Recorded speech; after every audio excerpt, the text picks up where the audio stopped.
Next from the 1987 rock classic, Hysteria by Def Leppard. The song is Armageddon It. Oh my goodness, is this a Friday I see before me?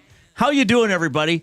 Along with Jay Milne, I'm Reid Wilkins on Edmonton Sports Talk, your clear choice for Edmonton sports. We have an Oilers victory to go over. We have some CFL playoff games to preview. We have a Battle of Alberta next for the Oilers to talk about as well. That and more frivolity over the next 3 hours here on the Reid Wilkins Show with Jay Milne.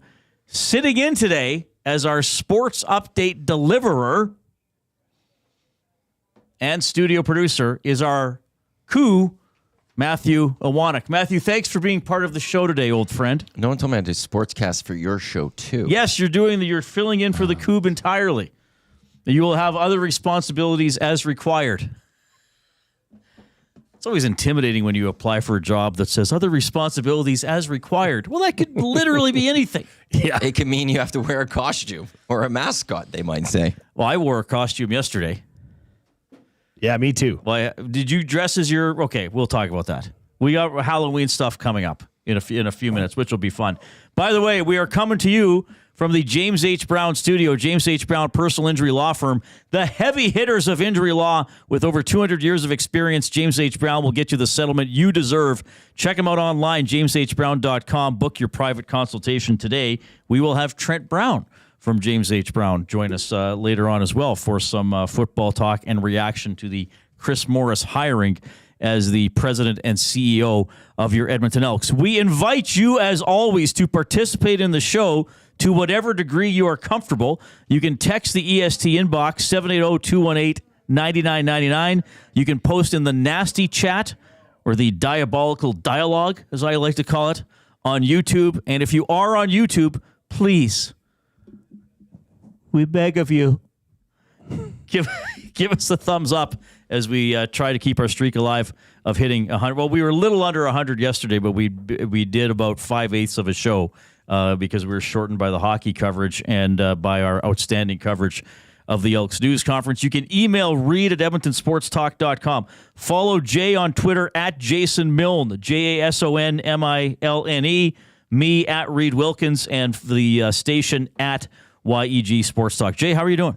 Great. You're having a great day. Very exciting day in the bullpen. We had a good energy today. We did. A bit of an odd energy. Yes, we did. It was goofy, fun Friday energy. Everybody was chiming in, right? Yeah. Felt like a real cohesive unit today. We had a good week. We did. We had a very good week of broadcasting. I don't want to toot our horns too much because I know people just want the stuff we're going to talk about. As Gage yells out, toot, toot, from... Gage is the little engine that could. The little Gager that could. Can I throw something out there? Yeah. We're all saying good well, week. I was kind of talking, but go ahead. Well, I just don't know where you're going with that. That's why I asked.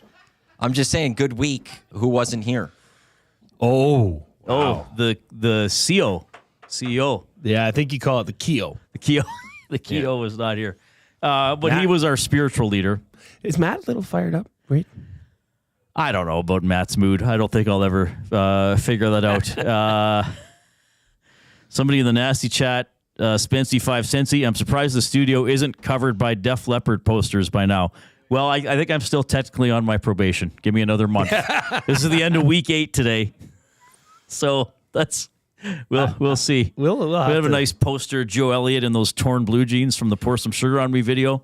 You know, of him doing his rock poses. Well, when we get the pull-down map. You know, I remember, when we get the pull-down map, Joe will be on it. I remember, I don't know what tour it was. It was probably late 90s or early 2000s. But music is very, what's big at the time? What's sort of that age group from, 12 to 25 listening to, right? So as I got into my late 20s and 30s, and, it's through later in the 90s, in the 2000s, Def Leppard, the younger people didn't want to, that wasn't cool. That was the previous generation. Whereas now they've kind of come back as, a nostalgia type band. But I kept listening to the whole time. So Def Leppard had a tour in 99 or 2002 or something like that. And they got some young hotshot, writer for the Edmonton Journal as their music reviewer. He's probably 28 and, whatever. That's Leppard's too old for him. But he reviewed a Def Leppard concert that I went to, of course. And he wrote something like, And I don't know what's the deal with Joe Elliott and his constant rock star poses on stage. And I'm thinking, like, maybe he's doing his job. Maybe as a rock star, he's earned the right to pose like a rock star and entertain people like me who connect with their music and want to enjoy them live. Seems very rock star-ish of me. Yeah. To think. Anyway, what were we talking about? Maddie's mood. Maddie's mood is fine. We'll deal with that later. Anyway, thanks for people who are already jumping in to the Nasty Chat and notice the Def Leppard off the top of the show. All right, so let's start with some Oilers stuff here. 5-1 over the Nashville Predators. Best game of the year, start to finish. I mean, they scored on the first shift. I never really felt they were not in control of that game, even though, it was 1-1 and 2-1 for a while. That start needs to be talked about because that just set the tempo for the whole game. And, I mean, it was constant right off the bat. And, there was so many positives. Leon was Leon, good Leon. Hyman got off the schneid. Arvidsson got off the schneid. Philp, I mean, your guy, right? Right, Zoltar? Well, he's not my guy. Oh, I just think Zoltar. he's a good story and a decent player here. Now, the only thing I can foresee here is that he might exceed expectations on your scoring his first goal in January? Yeah. Well, Perry was trying to get him a goal late in the game. There's at least one chance that Corey Perry had that he might have scored if he shot, but he passed off to Philp. No, Philp looked pretty comfortable. What was his face-off stats were outstanding. Where is he here? Number 48. So Philp played 11:54, so basically 12 minutes. 3 shots on goal, 10 out of 14 in the face-off circle, 71%. Wow. Leon had a tough night, oddly enough, 6 out of 19. So a good debut for Philp. Kajula back in the lineup, got an assist. You mentioned that start of the game. So what happened? And what have we talked about? That if you're struggling...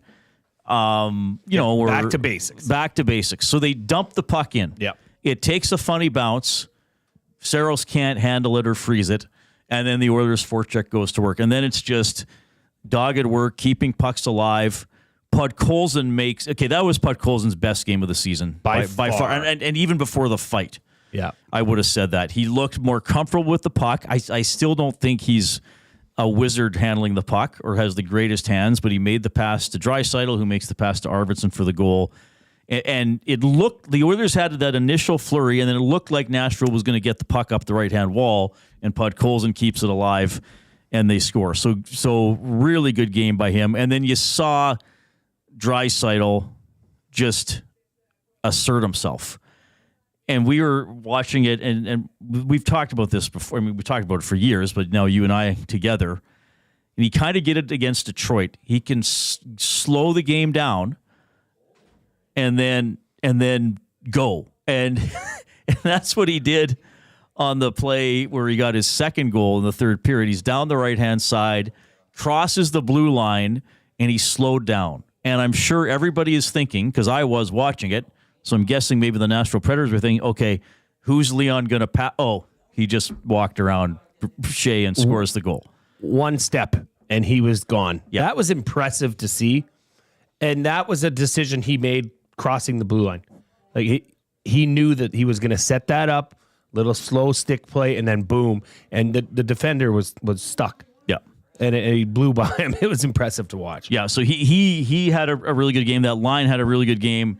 And you mentioned Hyman as well, scoring on the breakaway, and he's had several grade A chances along the way.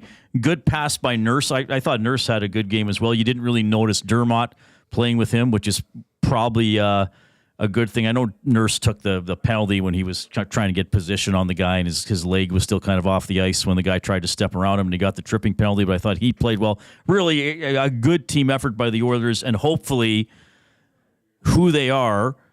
And now that's an important win. I know the 0-3 start. They're still paying for that, but they're 5-2-1 since the 0-3 start. And if you win 5 out of every 8 games in the NHL, that's a 100-point season, which will get you in the playoffs. I know for Oilers fans, they're hoping to get maybe first in the division or at least home ice in the first couple of rounds. But anyway, I think a good step last night, good game by Pickard, and I also think they played better in front of their goalie, which they didn't Monday in in Columbus, but Pickard made the saves that he needed to. So I think just kind of a feel-good game in Nashville, especially in the context of playing so poorly Monday in Columbus.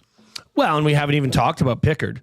I mean, that first goal, I mean, what are you going to do when you give the puck over to Forsberg right there? You know, can you nitpick the clearing attempt? Probably. A little bit, but you know, it's kind of a bang play right off the stick. Great A scoring chance. Yeah. Puts it where you cannot stop that. But held the fort down. I mean, at that point, that game is where, you know, that's a pick your own adventure. That's an R.L. Stein classic. Which way are you going to go? Which page are you going to turn to? The Oilers chose and decided to continue with that, you know, high pressure style play, gameplay, and it worked very well. Now, how much of this do you think? I mean, we talked about it earlier in the week. Once we knew Connor McDavid was going to be out, we've said, is this team going to respond differently? I mean, there's different ice available in terms of minutes for different players. And I think, judging by that, they stepped up. A lot of players stepped up. That's a really good question, Jay. And I hope the Nasties can weigh in on this as well, either in the ESTN box or in the Nasty chat. And I'll phrase the question this way. And maybe for some people, they'll say, well, it's 70% this, 30% this. Was last night's game a response to Connor being out? Or was last night's game a response to, as I alluded to, the embarrassment in Columbus when you were throttled? You know, where you did almost nothing well, didn't check very well, didn't recover loose pucks, didn't get saves, you didn't do anything. So, yeah, I think I would say Connor in the lineup or not, that I'm glad they responded that way. That this wasn't going to turn into another 3-game losing streak where we had off the top of the year. Now we'll see more on Sunday because they got a game against Calgary, who beat them earlier in the year. The Flames started hot. They have been quite poor lately, and we're going to have Logan Gordon from Sportsnet 960 on in about 25 minutes to talk about their season and the return of Markstrom, because the Devils are there tonight, and then the Devils are here on Monday. But yeah, we'll see on Sunday against a team. You know, you should. I mean, I don't think anybody picked the Flames to finish above the Oilers in the standings, even though the Flames won that first game of the year. So if they go out and do it again and are solid in both ends of the ice, then I really say, okay, this team has put that bad start behind them, and now they're starting to build some momentum. Well, I think you have to see what happens on Sunday in Calgary. And if they can put that kind of effort out there again, then I would say that, yes, this team is answering to losing their leader in Connor McDavid. But as it stands right now, I think both of those comments you made can be true. Was this a response to Connor McDavid not being in the lineup, or that you got throttled in Columbus? Because that was a dominant game. Now, who do you go to in net?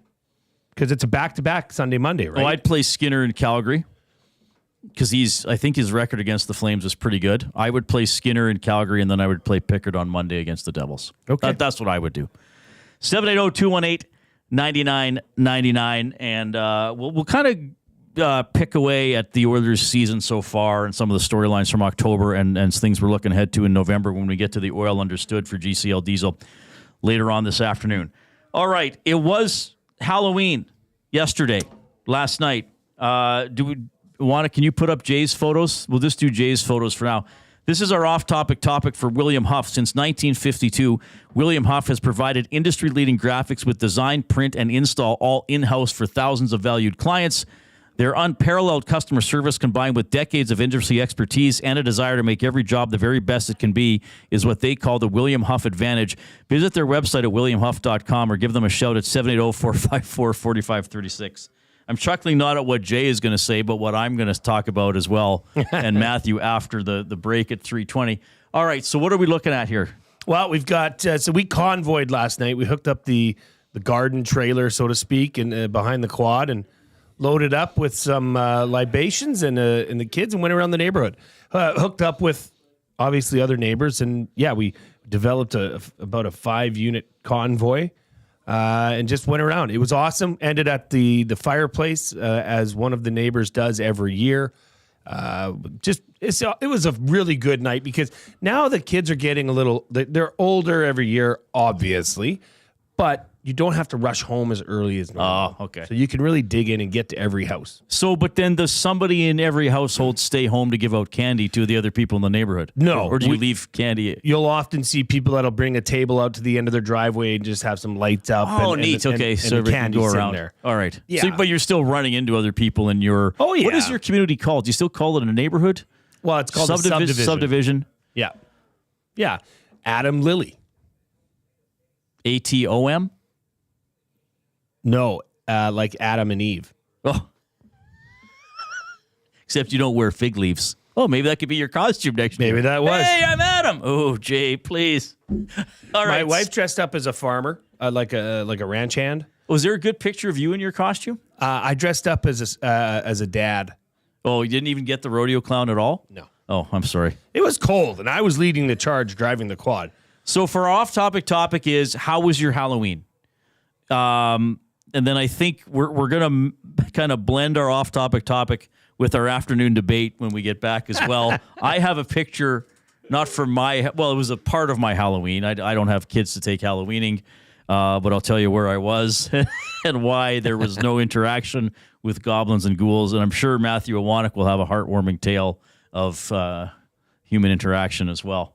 He doesn't even react to anything when I say it. He's just like, well, stone face all the time. Is that your Matt Iwanek voice? It is now, I guess. No, he's a beautiful man. All right, 780-218-9999. If people have a picture of their Halloween, we could put it up. If you send it, text it to the EST inbox, I'll get it we over could there. try to get it to Matt or put it up later on as we go. So I mentioned Logan Gordon from Sportsnet 960 in Calgary is one of our guests today. Trent Brown will hop on from James H. Brown. He's going to join us every few weeks on the show. And we will go to interesting games tomorrow. Ottawa, Toronto, BC, Saskatchewan in the CFL division semifinals. We'll focus on the West game because we know that there are members of Rider Nation who walk among us here in Edmonton and area who are all hyped up for that game tomorrow. But I think a lot of storylines there, so we'll touch on that as well. All right, first, we got my buddy Matthew Awanek for Advantage Sports Medicine with a sports update.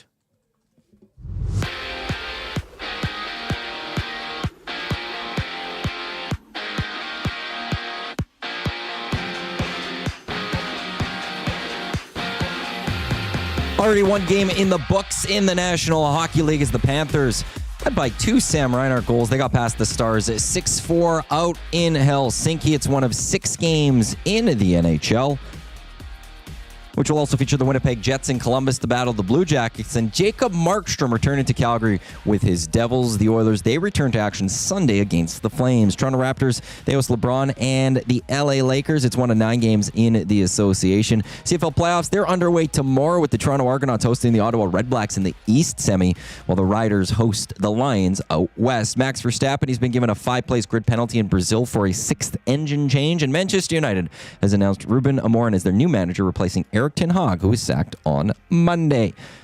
This ESD Sports Update, it's brought to you by Advantage Sports Medicine and Physiotherapy. Get treated like a pro with their highly skilled crew. Whether you're recovering from an injury or looking to enhance your performance, Advantage Sports Medicine and Physiotherapy use the same locker room approach trusted by the best in the game. Find them online at advantagesportsmed.ca. When we return, we continue with the Reid Wilkins Show with Jay Milne. I'm Matt Awanek. You're up to date.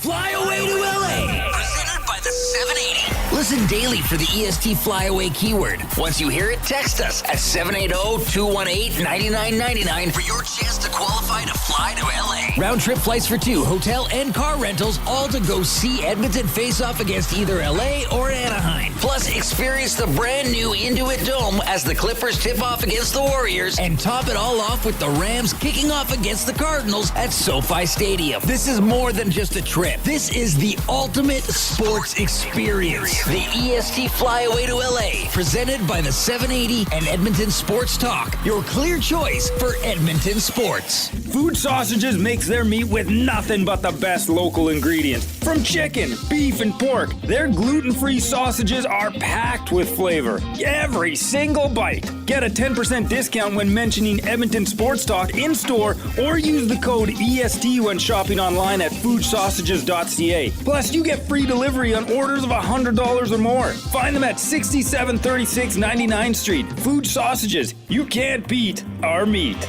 Hey Edmonton, ready to take advantage of lower rates and better pricing? South Fort Chevrolet in Fort Saskatchewan has you covered. From rugged trucks to sleek SUVs. And with over 40 years in business, you can trust that you're getting the best deal on your new ride. As the proud title sponsor of The Nielsen Show, EST listeners can drive a little to save a lot with South Fort Chevrolet's transparent pricing and down-to-earth sales team. Visit us today in Fort Saskatchewan or online at southfortchev.com. Don't feel like working? Join the Hangout. You never know what you might hear. Weekday mornings 9 to 11 on EdmontonSportsTalk.com.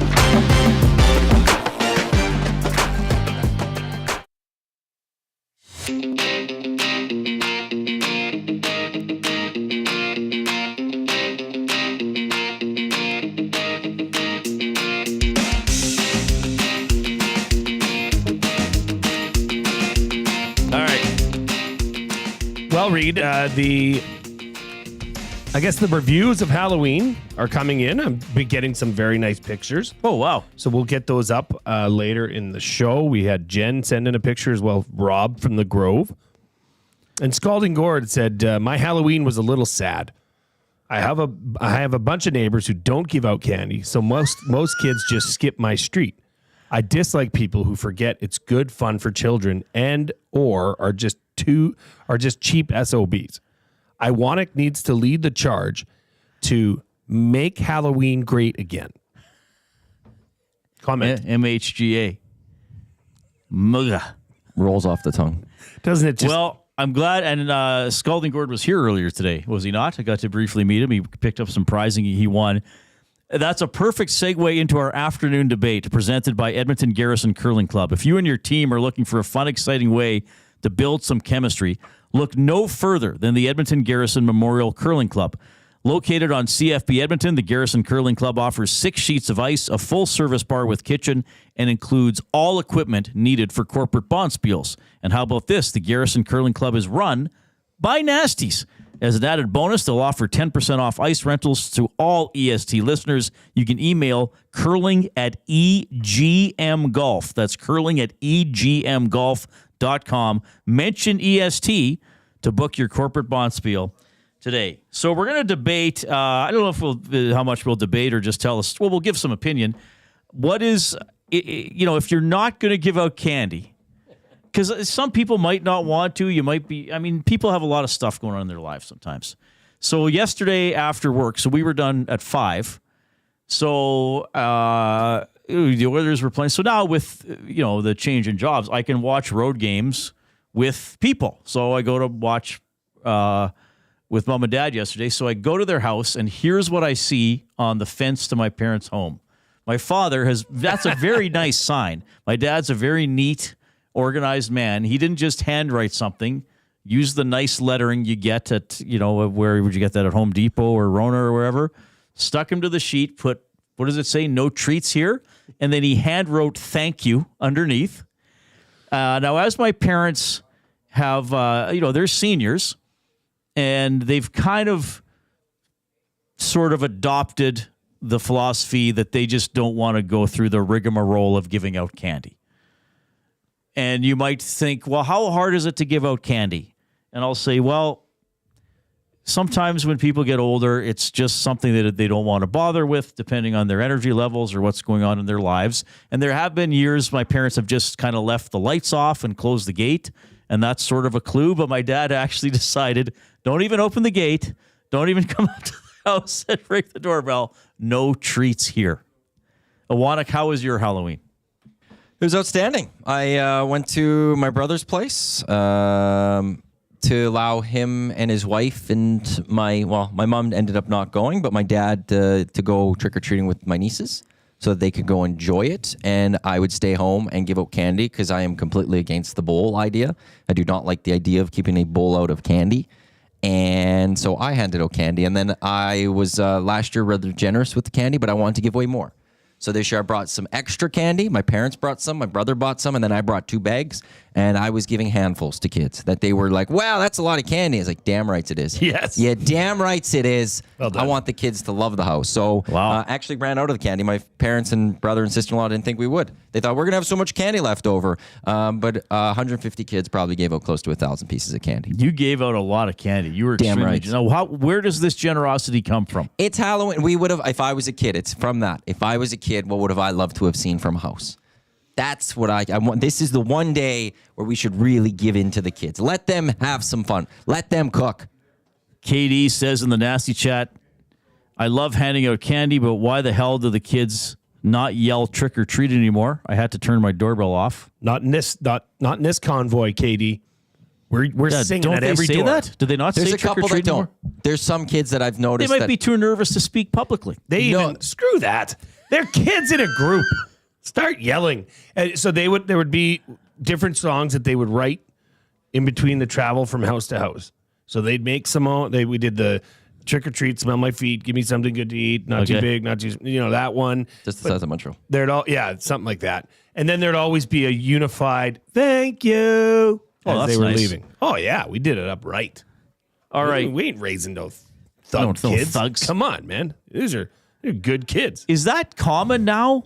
I feel when I trick-or-treated, which we're going back 40 years, there was never a bowl of candy. There was always somebody home. Yeah. But I don't know. I suppose Laziness. in our For some. For some. Laziness. For me, I suppose I could have stayed home, but then I'm missing out on the trick or treating with the kids, so I don't want to do that. So we just put out a bowl, and I said it earlier in the hangout. I don't care if somebody just came and took it all. That I don't appreciate. No, I wouldn't appreciate it, but I don't Teens care. are going like somebody's going to do it. Some kid's going to take them all, and then the other kids are going to miss out because one person came and took them all. Teens need a little bit of you need a little oversight during Halloween, a little bit, and that's where you give them the candy. So what's the etiquette then for someone like my parents who they just don't want to be bothered giving out candy? My dad actually put up a sign. I think So you're that's not fine. you're not wasting their time. Yeah. It's like, oh, no treats here? Okay. Well, the general rule of thumb for me is no lights don't go into the driveway. I have a story about that from yesterday. Oh, yes, let's hear it. Well, so we finished off the candy, but it's also like my brother has to put the kids down at a certain time. So to me, it's like get rid of the candy. My parents and I have to leave because the kids got to go to bed. So it was about 7:30 or so. But we took the pumpkins in, we took the lights off, we turned everything off. My dad and I left. My dad was going to his truck. I was going to my car. And as we're walking, my dad's like, this person came across the street and was going up to my brother's house. He's like, he might go to the door. I was like, but our lights are off. It's all off. Mm-hmm. And they still went to the door and they knocked. And I'm like, what are you doing here? If you're giving away candy. You asked the kid what is he No, I doing was talking there? like that. No, in my mind, what are you doing? Why? It was a littler kid. It was more of a toddler. And I'm like, what is the dad doing here? The lights are clearly off. Yeah. We're out. And then they had to end up moving on. But it's if the light's on, you go up. If the lights are out, you leave it. So I don't think you don't need that sign. I think that's a nice courtesy. But once the lights are wanted to out, make something. you don't go. That's just how it is. But I was very surprised that this guy took his kid up to the door. That clearly all the dark, curtains down, everything. What are you doing? Grumpy Cat in the EST inbox, giver of the trophy. We got a record amount of kids this year at 31, which means only 3 leftover full-size chocolate bars. Wow. That's good. And he said, raise better kids, Matthew. So what's the etiquette? Me? What? I don't know. He said it. I don't What's know. that got to do with kids? I don't have kids. I'm also wondering about the etiquette for, maybe we should have talked about this before Halloween to give people advice and share ideas. Take notes for next year, everybody. What's the etiquette for whose homes you visit?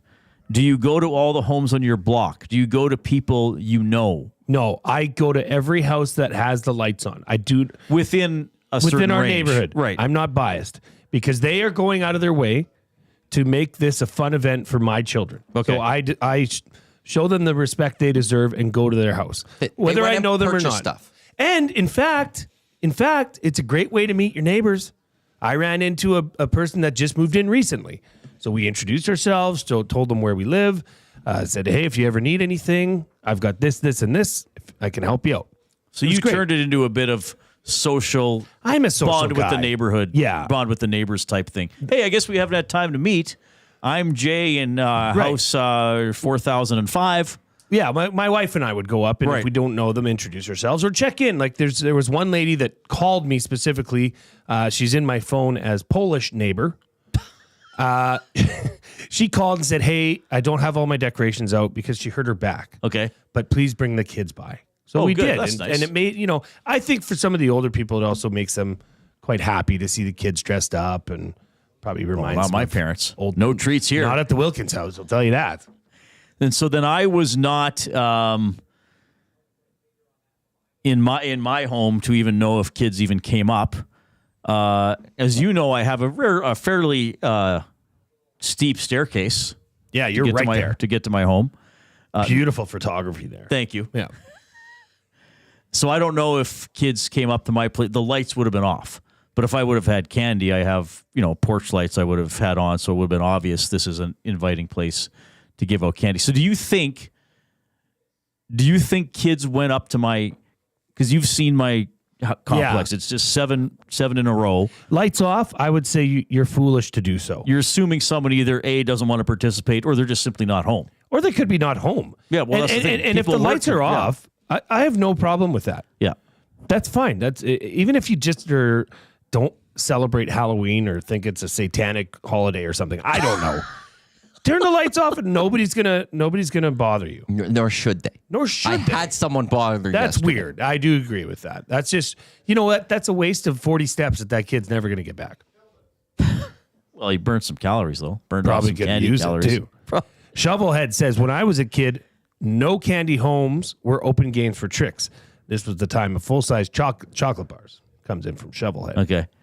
Now, does anybody, because the saying is trick or treat, which means the homeowner could perform some sort of stand-up comedy routine instead of giving out candy. Maybe would that's be what I'll do awesome. next Yes. year. I'll be home for it, and I'll just do a couple. No, every time a kid comes to the door, just or open treat. it and be like, hey, this is Reid's top 3. Yeah. Today's top 3. Well, they have to ask, though. There's my trick. They have to say trick or treat, and then you go, trick. Yeah. There we go. Okay, Just you're have a getting deck trick. of cards. Sorry, everybody. No candy, but I made you laugh, right? Oh, You I asked. didn't? Okay. Berlando says decorations or lights on, both inside and out, suggests that this is a welcoming house that should have candy. Okay, so there's one thing that happened on the house. I didn't shut up. There was like 2 ghosts in a tree that were kind of lit up.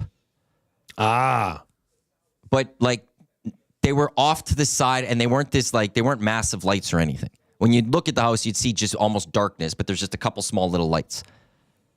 Yeah, I still think there's got to be a regular amount of lights. Like put your porch lights on, put your inside house lights on. Porch lights, I think. Porch lights. porch lights. Porch for lights sure. and a Business. pumpkin. Yes. Yeah. If you have pumpkins sitting out there plus porch lights, that means come on. Yeah. Can you put up my dad's sign again? I'm so proud of his craftsmanship for that, because he didn't just he put care into that. My you know dad what? was even considered in telling people to go away. Do you know what I like about that, though, is you're right that he went out, didn't just write no treats here, but personalized the thank you. Yeah. Right. Didn't make that, like, that no treats here, that's stuff that the grads, or like the signage, the address, mailbox lettering for those on the audio stream that don't see it. Like that's nice, well done, legible, all that. But then he personalized the thank you. It was his writing for that. Well, and I believe he took it to the next level with the, that would be reflective, the material he used for those stickers. So even if a car pulled up, it would flash the light. Oh, and get true. your Yeah, attention. that's a good point. And don't kid yourself. That is not a one single use sign. That bad boy's coming could- out that year could- that after could go year out, after yeah. year. So he's actually recycling as well. So I'd say round of clicks for Mr. Cares about Wilkins. the There we environment. go. There we go. Cares about the environment. Yeah. But I guess if I were a kid out trick or treating, or if I did have kids, okay, we're not even gonna. Hey, well, that's okay. This person didn't feel like doing it this year. Oh, I don't shame anyone for not doing it. You don't know what's going on in their world, but I do that's the really thing. appreciate the people that do. Yeah. Like there's this one lady in her subdivision. She goes all out. I mean, she's got spiders coming up and down. She dresses up like a witch. Her house inside, when you go up to the door, is fully decorated. The outside's fully decorated. And here, this might be one of the 3 groups of kids that go to her house. Right. And she just loves it. So it brings such a sense of joy. It really does, because she really appreciates it. Yeah. You can tell. But and she makes homemade popcorn balls. Yeah, but you're right. You never know why somebody is. I mean, I used to work until 8 at least every night. Yeah. So most of the trick or treating, especially with the younger kids, is done by 8 o'clock. So I simply wouldn't have been home. Well, it could be a murderer too. You never know. It could be a serial killer. They could be But bad. my dad paints. He should do a painting to hang on the sign next year of not giving out candy, like if someone's back turned to trick or treaters. Yeah, like a grumpy guy, Grumpy Gus. The Scrooge of Halloween. Grumpy Gus says no candy for you. All right, that is the afternoon debate for Edmonton Garrison Curling Club. I don't know if we solved anything, but it was fun talking about it. All right, 780-218-9999 to text the EST inbox. You can jump into the nasty chat on YouTube. Remember to give us a thumbs up there. We try to get 100 for every show. We are 2/9 of the way through the show, and we are almost halfway to 100. So keep that pace going, everybody. Call your friends. Call people you gave out candy to last night and said, hey, go give a thumbs up to these guys and watch their show. That would be fun. We will preview the Oilers and the Flames game on Sunday night with Logan Gordon from Sportsnet 960 in Calgary. But first, courtesy Sit and Sleep, a sports update with our coup.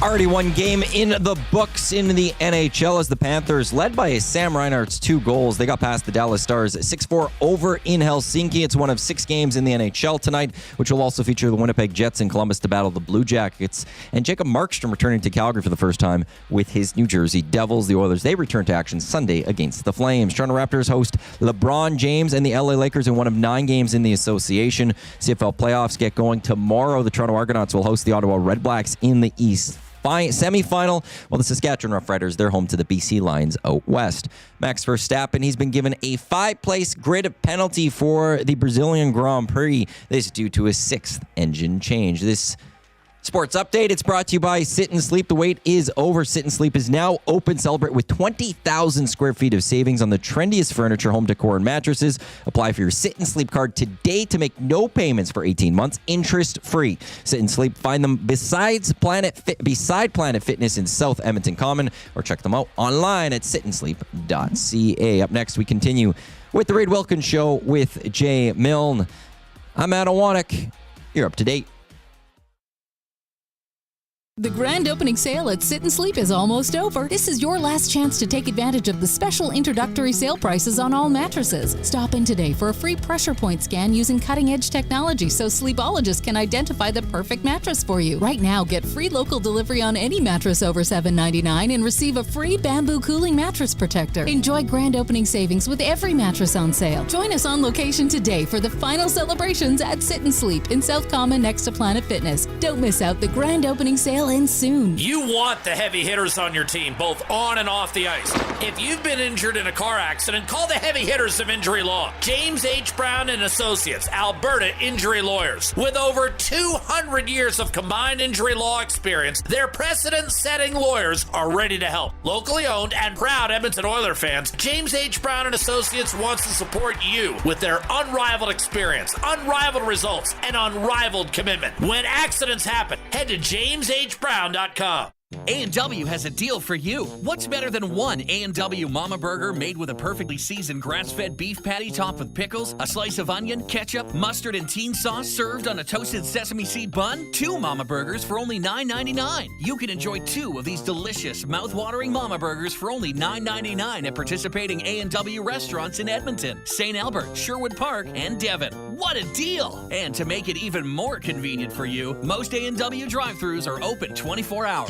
Edmonton Sports Talk delivers a mass audience of key, influential customers to your business, all while you associate your company brand with the biggest names, the hottest sports news, and teams from every league around the globe. It's where fans go to get their sports fix and where our partners find the most loyal consumers. Contact us today and see how our team on Edmonton Sports Talk can score the biggest goals for your business. With various advertising options available, email business@edmontonsportstalk.com or head to our website, edmontonsportstalk.com.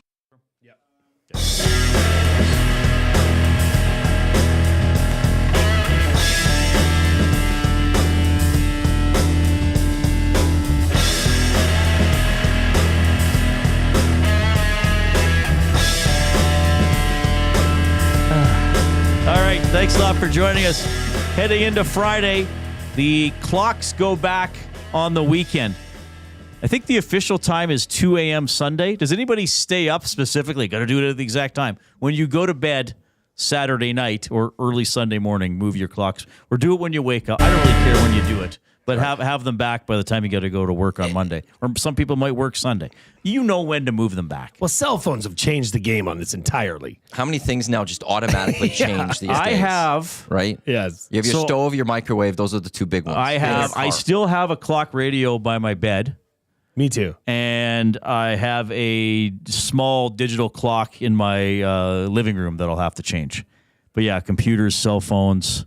Oh, no, and I have an analog clock with hands in my kitchen that I've had since I went to university. It has the, was it a golf clock? No, it has not Roman numerals, but for one, it has like the 1, 2, 3, 4, and then the line across for 5. So by the time it's up 12, it's 2 bunches and a 2. Isn't that Roman numerals? No, Roman numerals, the 12 would be V. XII. Right. Yeah. So I'll have 4 digital clocks and I have another analog clock. It's just not hung up. So I'll have. But like 6 everything things you to do change. is with this. You wake up and you look at this. And Yeah, the that'll cell tell you phone what will time change it is. automatically. Yes, which is So fascinating. essentially, you get away with an extra hour of sleep. If you choose how to do that, that's my top 3 is going to be centered around the time change. Well, Foreshadowing. I know there was a time that at the bar that would be the glory days. Speaking of cell phones, Matthew Wannick is shaking his at me to remind me that we have Logan Gordon on the line from Sportsnet 960 in Calgary. Logan, you're on with Reid and Jay. How are things, sir? I'm great, fellas. How you doing? I'm doing very well. Thanks for hopping on the show. Always a blast to have you.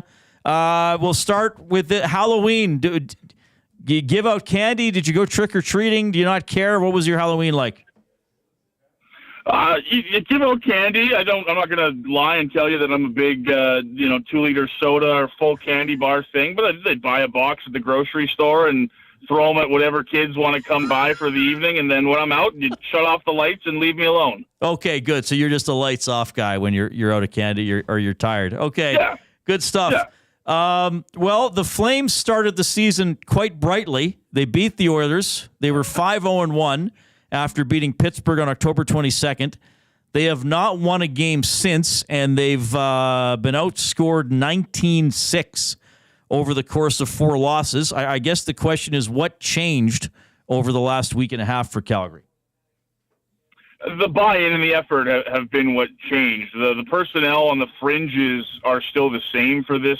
That's changed a bit for the Calgary Flames, but the buy-in and the night-to-night 60-minute effort for this team in the first 6 games that you mentioned where they went 5-0-1 compared to this last stretch where they've lost specifically 4 in a row and a couple of really bad games against Vegas and Utah. Ryan Huska, the head coach, made it clear to this team at the beginning of the year, you're not going to get by on your talent. You're not going to get by on outscoring teams every night. The way that we want to play is going to be hard to play, so you better be bought in every single night. And right now, this team's kind of learning the consequences of not doing that against good teams. Logan Gordon from Sportsnet 960 in Calgary joining us. Logan, Michael Backlund played career game number 1,000 on Wednesday. That is being celebrated tonight before the game. A lifetime NHLer with the Flames. What does having a 1,000-game player in the locker room bring to this team? It's everything. The best way I can explain Michael Backlund to outside fan bases is he's been the glue for this team for a lot of years. And, making a decision last year, guys, to re-up on a contract when a lot of guys were deciding that Calgary wasn't the place for them, said a lot about Michael Backlund, his commitment to this organization. You often hear from guys, whether it was Blake Coleman or Jacob Markstrom, when they came to Calgary, that Bax was the first one to introduce them to the team, to get them into the team group chat. And, he's got so many great programs here in Calgary, not just with the Flames Foundation, but Parachutes for Pets is something that he's big on. He's a big dog guy. He's been bought in and fully committed, and I think it's hard to go into that locker room and not try to replicate that when you have a guy that literally lives and breathes it every single day for that team. Now, the next game for the Oilers is the BOA on Sunday, but the Flames first play tonight, and they play the New Jersey Devils. So Jacob Markstrom, and I think I saw he's expected to play tonight, he's back in town. I wonder what this is like with Markstrom coming back. I mean, he played there 4 years, so a significant stretch, but not, an epically long stretch.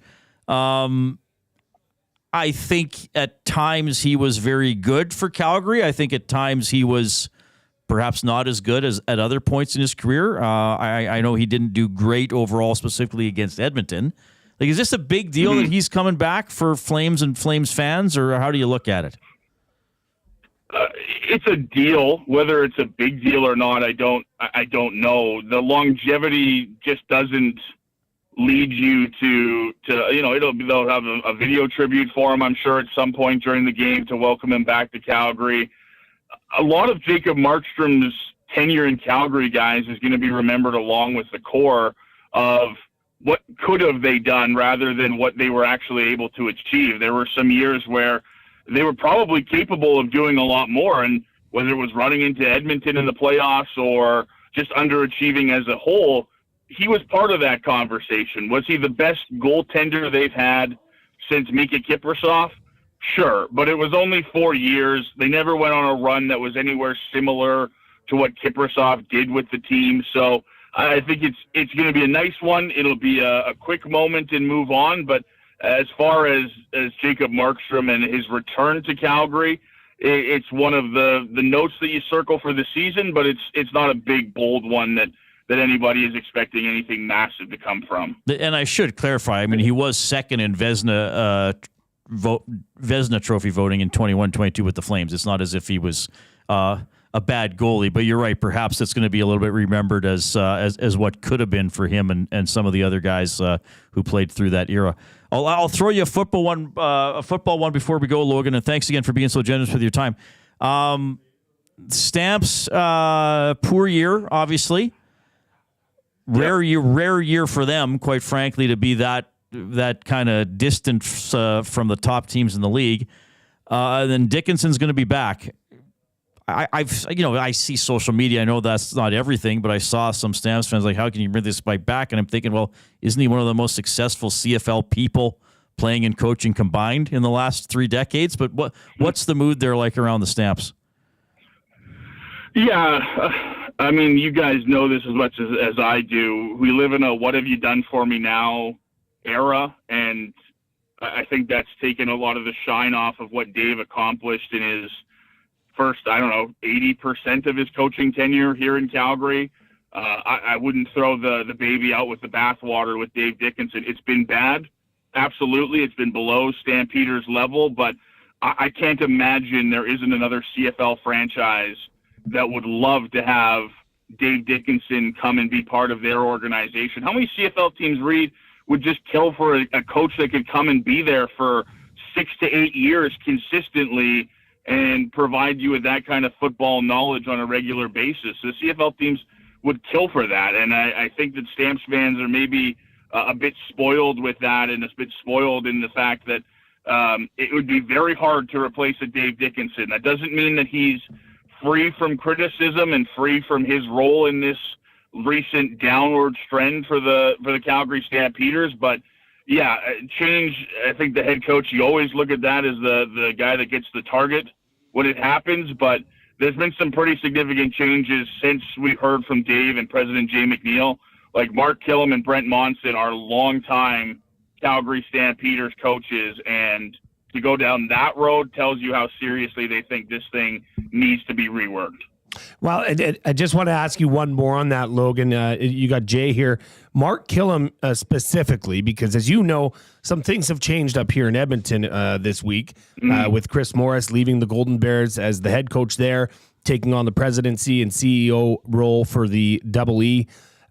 Mark Killam is a Golden Bears alumni. Is this something, have you heard anything? Do you think that could be something that could come to fruition here as Mark Killam as the next head coach of the Golden Bears football program? I can't say I've heard anything specifically, Jay, but as you guys know, timing is so often not coincidental in this industry, and for that job to open up around the same time that Mark finds himself suddenly unemployed by the Calgary Stampeders, I can't help but think that the U of A program would be highly, highly interested in bringing someone like Mark Killam in. He would be an outstanding hire for that program as a guy that's developed young talent over the years and can set the right kind of leadership going forward. And for Mark, there's such deep ties to Calgary, being here for as long as he has. I do wonder about whether it would feel right for him to put on another CFL team sweater and go coach against the Calgary Stampeders. That might be the perfect way for this to end a relationship between the Calgary Stampeders and Mark Killam, is if U of A is a nice landing spot for him. Yeah, a lot to follow there for sure. Okay, Logan, I know it's busy for you on a game day, so thanks for being so generous with your time. Of course, we'll talk down the road. Hopefully, am I on at the same time as Steinberg now, first of all? Yes, you are. But what about you, though? You're on earlier, aren't you? A little bit, yep. Okay, well, hopefully I can come on and get some delicious pizza at some point. Thanks for doing this, buddy. You know we'll take care of you. Good luck with that analog clock on Sunday there, buddy. Yes, thank you. I appreciate that. That's the always entertaining and informative Logan Gordon from Sportsnet 960 in Calgary. Yeah, quite a I mean, look, you always, those early games, then you always wonder, okay, how good or how bad might a team be? The Oilers started poorly, look better now. Flames started hot and now can't get a win. They play New Jersey tonight, and then Edmonton and Calgary coming up on Sunday. Yeah, somebody just posted, who said this in the nasty chat? Stitch Lover 13. Calgary not holding a home playoff game since 2018 is crazy. So what was the year? It's like the first time since the 40s or 50s that there hasn't been, that both Calgary and Edmonton missed the playoffs in the CFL. And as we know, the Elks have not had a home playoff game since the 2015 West Final.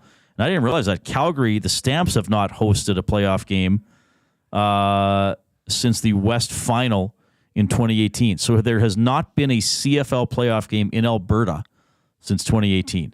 Now, in one of those years, there obviously wasn't a season, but still, that's quite a run. Well, I mean, Winnipeg's been up there, and BC's had a resurgence. Saskatchewan's been decent. Well, and I really question what's going on in Calgary with I think that was a bit of a cop-out move in keeping a guy like Dave Dickinson, who's been steering this ship and obviously not doing it well enough, as opposed to letting longtime assistants go. But, you know, I think having a good Calgary Stampeders club is good for the league. It's good for the CFL. It's good for Edmonton because that rivalry then really means a lot more. So it'll be interesting to see what goes on there. It'll be really interesting to see what happens with a long-time CFL coach in Mark Killam, who was a Golden Bear. Yep. Played here and went and worked his way up in the CFL coaching ranks. I think it would be a bit of a shock value for him to come to this program and realize, how much work needs to be done based on, I'll just say it, what you're getting paid. So that's fair enough. Yeah. Yeah. But to be determined. All right. 780-218-9999. If you want to text us, jump into the nasty chat on YouTube. Hit the thumbs up button as we continue our ongoing quest to explore new galaxies, find new life forms, and reach 100 likes. And our off-topic topic today was, how was your Halloween? Oh, right. And we got into a little discussion with how it was for Maddie and Grumpy Reid. And this came in from Michelle R. Afternoon, guys. I went to the Metro and saw two classic movies, 1961 Mr. Sardonicus and a 1962 Roger Corman trio called Tales of Terror. Oh, neat. With Vincent Price. Great classics. Where did we go here? I lost my poppy. I was worried about that, wasn't I? Oh, well. Anyway, I'll find it. And then, Jan, Halloween was great. It was a bit cold and windy, but this Wolverine, my daughter had a blast. And we do have that picture, Jen. We'll show it up here in a bit. Oh, we got a Wolverine costume. Yeah. That's awesome. It's a good Love one, that. too. Yeah. Portions of this hour presented by the Canadian Brewhouse. NFL lives at the Canadian Brewhouse with Thursday Night Football and your chance to win a trip to an NFL home opener of your choice. $1 off tankers of Bud Light and Budweiser. Details at thecanadianbrewhouse.com. More discussion on the Oilers. October is finished. What's ahead in November? Trent Brown will join us as well. It's the Reid Wilkins Show with Jay Milne on Edmonton Sports Talk, your clear choice for Edmonton sports. Get to know the winners, props, plays, parlays, and more with Nielsen and Hustler. Weekday mornings at 11 on The Lock Shop. Only on EdmontonSportsTalk.com. Conveniently located 10 minutes west of St. Albert, Wheeler's RV Storage will provide you with safe, secure storage for your RV, boat, or whatever you need to store. Open 7 days a week with gated keypad access and extra large stalls. Now is the time to take advantage of their limited time offer. Buy 6 months and get 1 month free. Now's the time to go to WheelersRVStorage.com. That's Wheeler's RV Storage. Safe, secure storage. Visit them today at WheelersRVStorage.com. Celebrating 70 years in the signage industry, William Huff Advertising is the most recognized name in the game. An in-house, one-stop shop for all of your design, print, and installation needs. William Huff provides quality graphic solutions for everyone. Here in our City of Champions and throughout the nation, they are the preferred signage partner entrusted by many of the biggest corporations, pro sports teams, and organizations to bring their identity to life. Recognize the name, get in the game. WilliamHuff.com. The Canadian Ice House is taking your sports experience to a higher level. Trackman golf simulators are now open at the Ice House, an immersive and realistic golfing experience in the heart of downtown Edmonton. Visit in-store or at thecanadianicehouse.com for details. GCL Diesel has been serving oil country since 1972. From diesel cars to SUVs to pickups. From farm tractors to school buses to a big rig. From diesel generators to forklifts, GCL can test, troubleshoot, and repair all diesel fuel system components. Whether it's injectors, pumps, turbos, filters, or additive, GCL has the parts you need to keep your diesel running the way it should. For genuine diesel parts at wholesale prices, visit GCL Diesel in the West End or online at GCLDiesel.com. GCL Diesel. Diesel understood.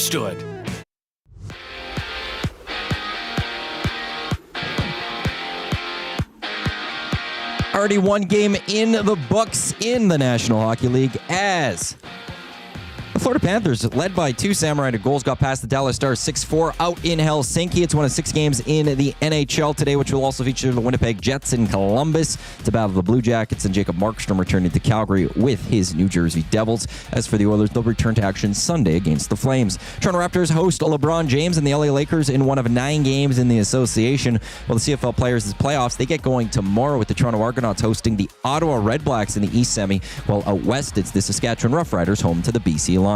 Manchester United, they've announced Ruben Amorim as their new head coach, replacing Eric Ten Hag, who was sacked on Monday.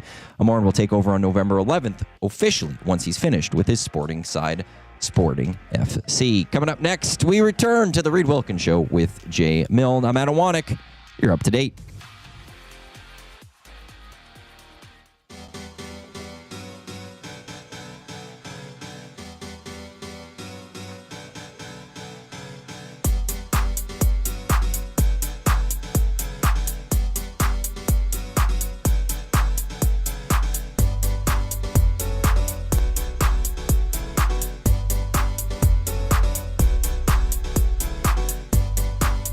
Oh, hey, everybody. We got Hockey Bro 42 checking in from Nebraska in the Nasty Chat. Hello. Rob from the Grove says, have a great weekend, Nasty Chatters. That's awesome. I realized I made a mistake, a goof up. I'll give my goof up early because it was from a couple days ago. We have someone in the Nasty Chat.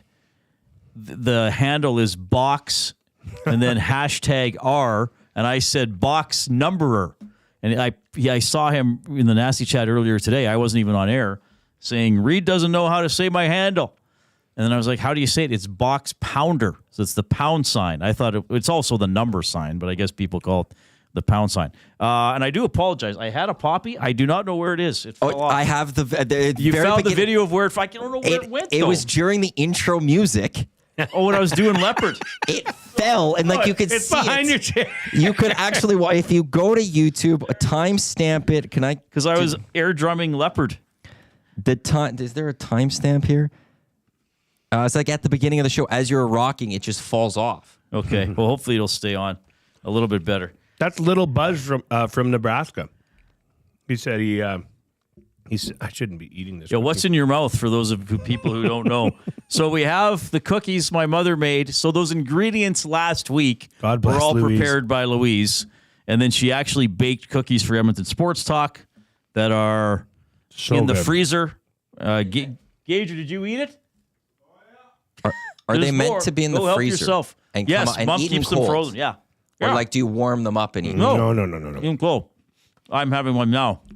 He said this is Little Buzz from Nebraska, says he sat out on the driveway handing out candy here in Nebraska. And look at this. T. Willison is checking in from Illinois. Oh, nice. So I'm always curious when we get people from outside of northern Alberta or maybe people in the States. I'm always curious if you want to share, you don't have to. Are you originally from the Edmonton area?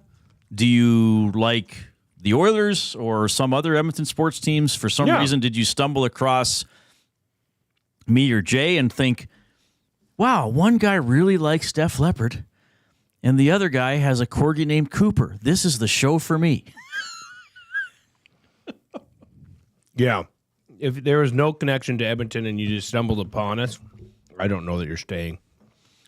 But Bronco Nick sent in a story to the EST inbox. I left a table outside and put chocolates in Ziploc bags, and I taped a sign to the table saying, "Take one." Worked well until the end of the night when one of the older neighborhood boys and his friends, in parentheses, the mean kids, came back through the cul-de-sac for the second time. I saw them coming in and had about 5 minutes till they got to me. What I did was I took all the 2024 Halloween candy and replaced it with the 2023 Halloween candy, mainly Smarties. They cleaned up the rest, and then I packed up for the night. They got their just desserts or candies in this case. So he swapped. He gave away the old crappy candy from last Give away year. stale candy. Yeah, you got him.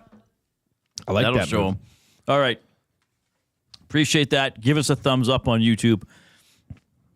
And it also helps get the show suggested to other people who might want to follow Edmonton sports. T. Kirk or Sobe Kirk in the chat. Friday question: how does Reid feel about babies? How do I feel about babies? That's a very broad question. I think they're necessary for the continued existence of humanity. Or other species. Yes, most people probably know I do not have children, but I'm comfortable interacting with a baby if required. I have never changed a diaper. Okay. But you've held. Oh, I've held babies. Yes, friends' babies for sure. If they're like, I won't say, hey, let me hold him or her. But if they're like, hey, do you want to hold him? I'll say, yeah, okay, just watch me because I don't know what I'm doing. And so it's interesting, though, because some parents are like, yeah, anybody can do it. And others, well, support the head. And others are like, okay, they're almost holding them with you. It depends. It depends on the stages of baby that you're in. If this is your first child, you just automatically assume that nobody has ever held a baby properly other than you. Which would be a fair assessment, though, By if you're the third passing it to child, me. you're pretty much, here you go. Toss the baby in the air over to I Reid. dropped her. Hey, nice catch. Hey, you want to play football later? Yeah. Why would somebody ask me that? How do I feel about babies? I think they're great. Now, I wouldn't like a baby crying next to me while I'm hosting the show. That might be a little distracting. But I think babies, in theory, are just fine. The theory of babies. Okay, so I think Hockey Bro is feeling it. He's feeling it today. He said he is actually from South Edmonton, but he's a little buzzed. Yeah, Banksy's from South Edmonton. Yeah. Hockey Bro is from Edmonton originally, yes. Easy E, born and raised in Edmonton, 25 years, currently living in Ottawa, missing the mountains. Oh, I didn't know Easy's out in Ottawa. Okay. T. cool. Willison says he's in Illinois, born and raised. Found EST on Spotify. Oh, that's amazing. Well, thank you for listening to the show. We're going to have to stop. Because we do not talk a lot about Illinois sports. The Fight in Illini? On this show. Yeah. So I had a Fight in Illini hat when I was a kid. Oh, no cool. joke. Got it from Zellers. Zellers, that's a classic. Eric says, if the Oilers go on a miraculous run, like 10-0 without McDavid, does he return on the second line? That takes us into the Oil Understood for GCL Diesel, providers of the best diesel engine components around. From turbochargers to injectors, fuel pumps to sensors, they are the critical engine component experts, proud to serve Edmonton and Northern Alberta for over 50 years, and now a proud partner of Edmonton Sports Talk and the Reid Wilkins Show. GCL Diesel. Diesel. Understood. Okay. To answer that question, if the Oilers go 10-0 without McDavid, first of all, I don't even think he's going to miss 10 games. He already skated on his own yesterday at the downtown community arena, so that's good news. I would say when Connor McDavid is ready to return, he gets his line back. Oh, yeah. Yeah, I mean, well, first of all, somebody put a photo that they're watching us? Oh, there's a baby watching the show, sort of. Okay. That's a baby Rose. I'm fine with a baby. Any baby that is in the audience, I'm especially fine with. Got to get them young and drive up those ratings. I think it's a beautiful name. One of my daughter's name is Rose as well. Oh, cool. That's right. I think when McDavid is back, he plays with Nugent Hopkins and Hyman. I think he's back with those guys. So they went 5-5-1 in October. I'm rarely right, so I'll quietly pat myself on the back that I actually said that October I thought there would be some struggles. I didn't see the offense struggling to the extent that it would. I didn't see Arvidsson and Hyman both taking 11 games to score. I didn't see the power play being below 15% or wherever it is now. But I thought there just might be some unevenness early. But their bad games were worse than I thought they would be. But I said it might be a 4 or 5 win month in October, and then maybe they start banking points in November. But now, not having McDavid is a hindrance. Battle of Alberta, then you got the Devils, and then you got Vegas. 3 games in 4 nights, Sunday through Wednesday. You got to go to Vancouver next Saturday. They'll be hyped up for that one. First game since the playoff meeting. The Islanders on the 12th. Maybe McDavid is back on the 14th against Nashville. Nashville on a Thursday. That's keeps happening early in the season. And then you got that Toronto road trip that you're guaranteeing you think he comes back for the Toronto game. Yes. All right. I'd like to see them so they got 4, 7. They got 13 games in November. Man, oh man, it would be nice to win 8, wouldn't it? That would be nice. Yeah, 8. You would accept 8. 8-3-2, something like that. That would be pretty good. 5 games over 500. You get some points in the bank. Well, I was looking at even the Western Conference or the Pacific Division. Okay, right now it's led by the Golden Knights with 15 points. The Oilers have 11. Yeah, there's not a lot of separation at this point. It's not like anybody is taking this and running with it. Much like the Jets would be or Minnesota. So I'm also wondering too. For where I had the question earlier. Was last night a response to McDavid being out, or was last night a response to the craptacular effort in Columbus? I think it was more of a response to how bad they played in Columbus. Though I know they want to step up without McDavid. But given how they played, and specifically how Draisaitl played, does it make you feel better now about the upcoming, say, 6 games without Connor? Does it make you feel better about being over 500 during those games? Because they checked pretty well. And again, checking is not restricted to high-end players. You need everybody to check. They did that. And then you saw Draisaitl just go into screw you mode, for lack of a better term, and dominate when he was on the ice. So does that game make you feel better about the McDavid absence? I don't know, because I know we had a lot of messages yesterday saying, well, they won't go 500. They're going to do really bad, yada, yada, yada. I don't know. It's one game. So you always got to be careful about talking about one game. But we have seen Draisaitl assert himself before. We have seen them play that style before where they can be solid at both ends of the rink. Does it make you feel any better about the stretch of games without McDavid? How can it? I mean, just seeing one game where they put it together, arguably their best effort this year, and we're an eighth of the way through the season.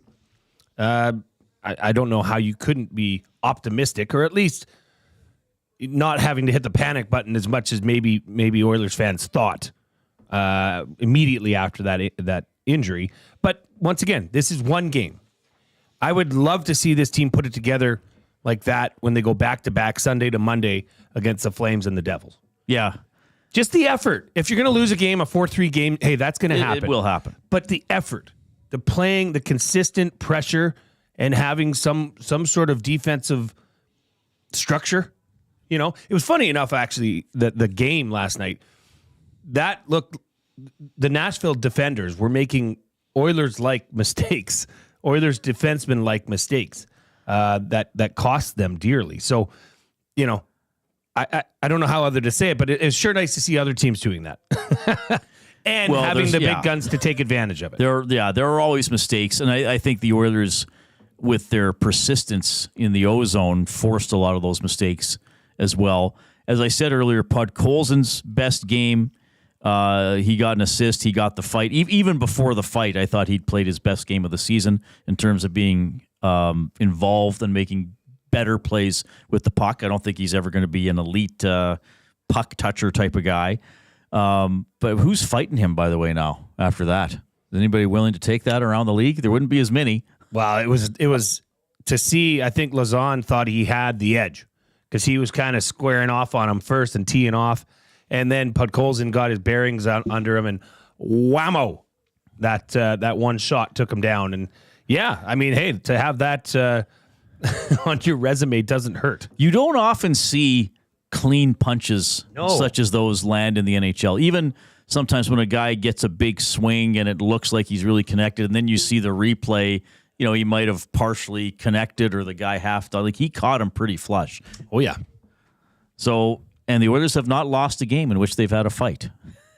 Wow, and Amberson fought earlier. I thought that was a spirited affair. I don't think that was much to do about much, but it was a fight nonetheless. So you're right. And so we've seen Stetcher fight. Nurse has a couple, right? We've seen now Podkolzin fight. Perry's fought. And I'm not trying to start a debate about fighting in hockey because I still think it has a place in hockey, but I can watch a game and be entertained if there's not a fight. I'm not. I think most can. I think most people. Yeah, probably most people are at that point now. If there is or isn't, it doesn't affect their viewing of the game. But in the heat of the moment, I'd sooner see that as opposed to two guys slash at each other or one guy run the other guy from behind 10 minutes later because he's still mad. The fight actually can calm things down sometimes. But it'd be great if the Oilers could win a game without fighting. I'm sure they will at some point. But I think it's indicative of their level of engagement that yesterday they were very engaged. And like I called Monday's game that they were disinterested in checking. Yes. That was not the case last night. I mean, there wasn't a lot of clean looks. Two things. There weren't a lot of clean looks for Nashville on the attack. And they were persistent in the offensive zone and around the net. I mean, they had shots, but they had a lot of dangerous shots. They were busy in the offensive zone, right? And so that's a very good sign. Yeah, my buddy Stan, the Jets fan, chimes in and says, my buddy now calls Podkolzin Ivan Drago. From Stan, the Jets fan. Ro Nelson says, hello, Vancouver. Hello from Vancouver. Grew up in Northeast BC. When we finally got cable, ITV was on Channel 13. Watch Bruce Buchanan do the Oilers games. Yeah, that's awesome. I remember watching Bruce. And then Ro also says, who will fight next? Janmark is my pick. He has to do something soon. But I would say that's a fair point, Roy. I really like how Janmark plays, but maybe a bit of a quieter season for him. I mean, he's not going to score every game, but he tends to be kind of he's one of those guys when he's going, he'd be irritating to play against. He'd be one of those guys I think the opposition would think when he's on the ice, he's not going to score, but he's going to stick me or face wash me or something like that. Was that Coleman he got into the fight with last year out of the penalty box? That was just a rock'em sock'em fight against Calgary. So yeah, maybe Janmark will fight next. Speaking of fight, yes, I think our guest is coming up here. Trent is Brown. He already ready? I think he's ready to go. He's excited. He's usually very passionate. I think he could have fought somebody after that press conference yesterday. I think he's going to be. He's showing us on camera now. He's doing some jabs to get ready. Okay, Trent is next. Of course, we thank Trent and James H. Brown for being our studio sponsor. But first, we have Matthew Iwanek with a sports update from Mount Flooring.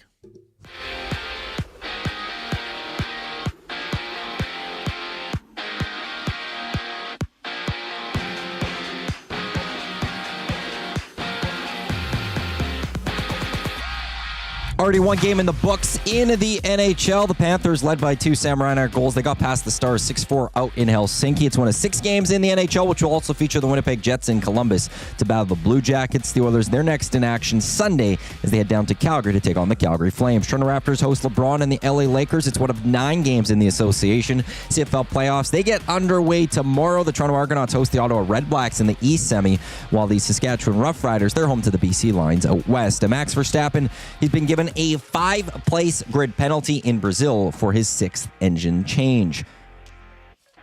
The Sports Center update, it's brought to you by Paramount Flooring, proudly family owned and operating for 33 years. Paramount Flooring is your full-service flooring and tile supplier. Whether you're a homeowner, renovator, or builder, Paramount Flooring provides the flooring fit your lifestyle and budget. Visit their showroom that's open 7 days a week at 10707 184th Street. Paramount Flooring, flooring for the life you live. Up next, Trent Brown joins Reid and Jay on the Reid Wilkins Show. I'm Adam Wanek. You're up to date. Ready for an unforgettable sports experience? It's the EST Flyaway to LA. Presented by the 780. Listen daily for the EST Flyaway keyword. Once you hear it, text us at 780-218-9999 for your chance to qualify to fly to LA. Round trip flights for 2, hotel and car rentals, all to go see Edmonton face off against either LA or Anaheim. Plus, experience the brand new Intuit Dome as the Clippers tip off against the Warriors, and top it all off with the Rams kicking off against the Cardinals at SoFi Stadium. This is more than just a trip. This is the ultimate sports experience. The EST Flyaway to LA, presented by the 780 and Edmonton Sports Talk. Your clear choice for Edmonton sports. Your brand deserves more than just a whisper. It deserves a buzz. At the Hive Product Marketing, they specialize in promotional products that bring the buzz. From eye-catching giveaways to unforgettable keepsakes, they got the perfect products to make your brand stand out and get noticed. Visit the Hive Product Marketing and let them create the buzz your business deserves. The Hive Product Marketing, the official merch partner of Edmonton Sports Talk. Visit them online at thehiveproductmarketing.com. If you've been injured in a car collision, let James H. Brown and Associates, Alberta Injury Lawyers, protect your interests. They'll be there every step of the way to help answer your questions and help you get your life back on track. Trust Alberta's precedent-setting injury lawyers with their unrivaled experience, unrivaled results, and unrivaled commitment. When accidents happen, call James H. Brown and Associates, Alberta Injury Lawyers, 780-428-0088, or go to jameshbrown.com. Gallo LLP is an Alberta-based accounting firm with expert chartered professional accountants in both our Edmonton and Sherwood Park accounting firms. Our experienced and innovative accountants provide financial advice that saves our clients money. Simply put, we help our clients protect their assets and grow their businesses. At Gallo LLP, they go beyond the numbers to ensure the continued success of your business. Reach out to Preet or John to discuss how they can help your business grow. Visit gallollp.ca today and see how they can help you take your business to the next level.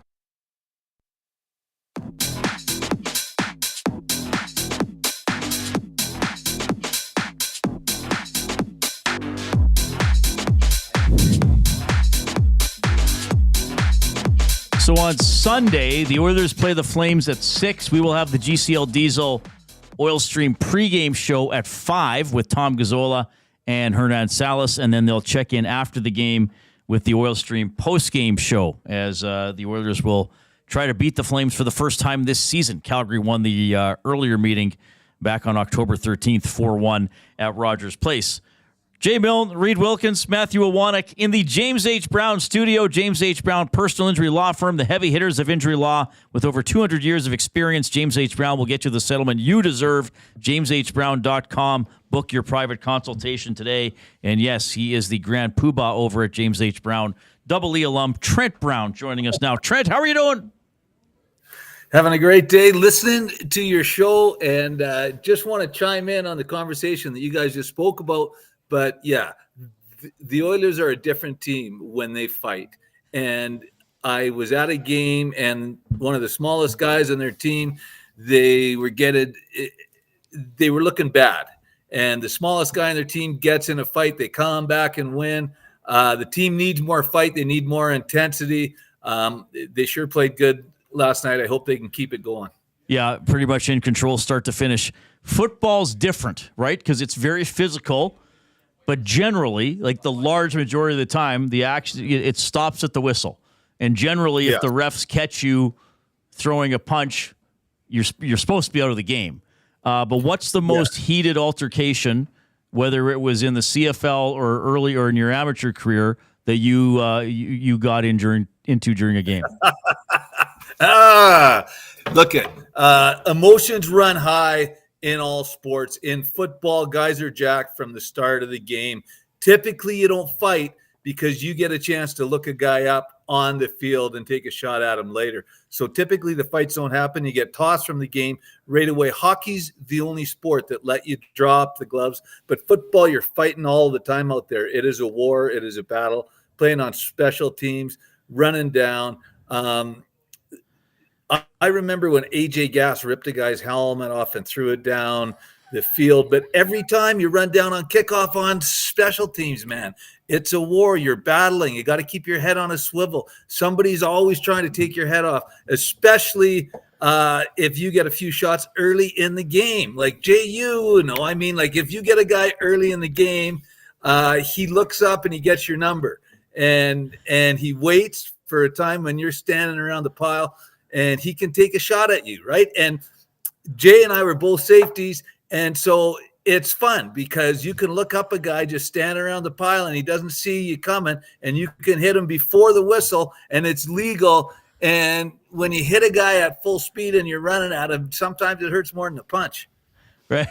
Okay. That was my favorite, was cleaning, I used to call it going hoggy hunting around the piles. And I'm sure you've done the same thing where you just catch one of those big boys standing around, just maybe not expecting anything, and whammo, they certainly did not forget that. Yeah, I know we want to talk about Chris, but because you mentioned the kickoffs and the special teams, what do you think of what the NFL has done with the kickoffs? Would there still be the opportunity for that physicality?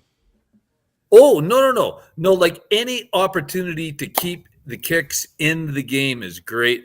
Like, look, I haven't liked the fair catch for a long time. I much prefer the CFL thing where you got to give a guy space. I mean, think about Giz, like the excitement that guy brought to the game. If you take that away from the game, like the kick returns, but the hits, special teams are a great thing.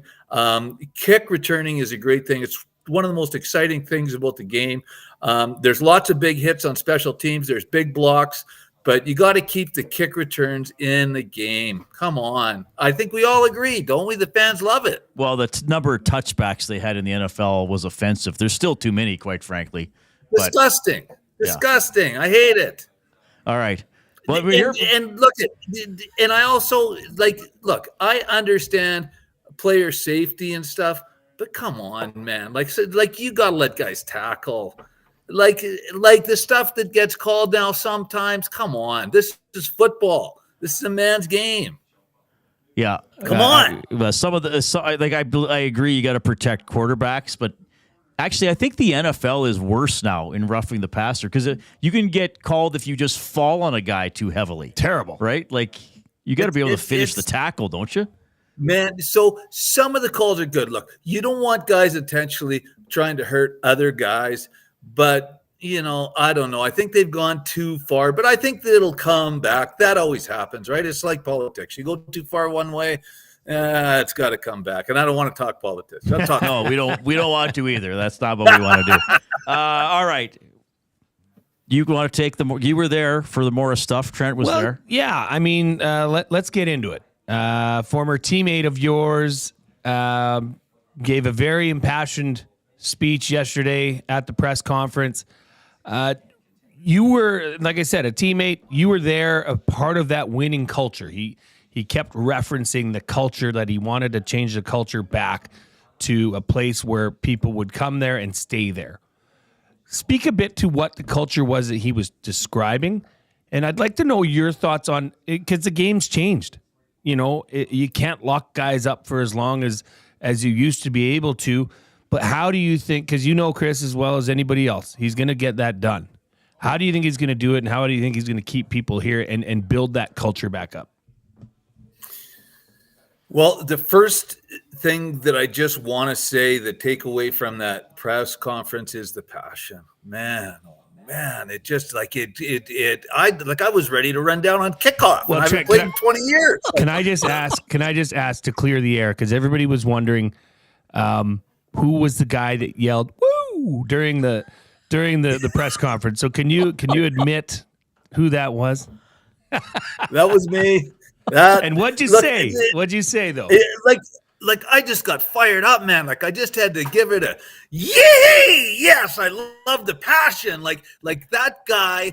Like okay, polar opposite of when and look at like I love the new owner. Like especially when he drove the fire truck too. But like at the press conference where he came out, if you listen to the Oilers coach, right? These are guys that when they talk, they lack passion. You don't really feel or know if they really care about what they're talking about. And when you listen to Chris, the one thing that comes through is this guy believes passionately in what he's talking about. And he kept repeating, you're right, Jay, like about the culture, about the winning culture, that he was going to change it. And I love what he said about U of A too, because a lot of guys look back and they look at the record of that team and say, well, was he successful there? And Chris talked about the measurements of success, right? And at the college level, unlike the pro level, it's not always about the wins and losses, right? 90% of those guys, all American, academic, all American, right?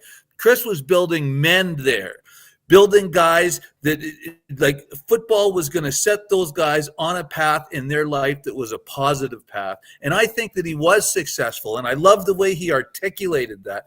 But the culture, the winning culture, man, is guys come in and you can feel the pressure to care, to work hard, to become a part of, right? The veterans, it comes from the veterans around you. It comes from the coach. It comes from the team, that knowing Chris is going to fill that room with guys that know how to win. And I tell you what, I'm excited.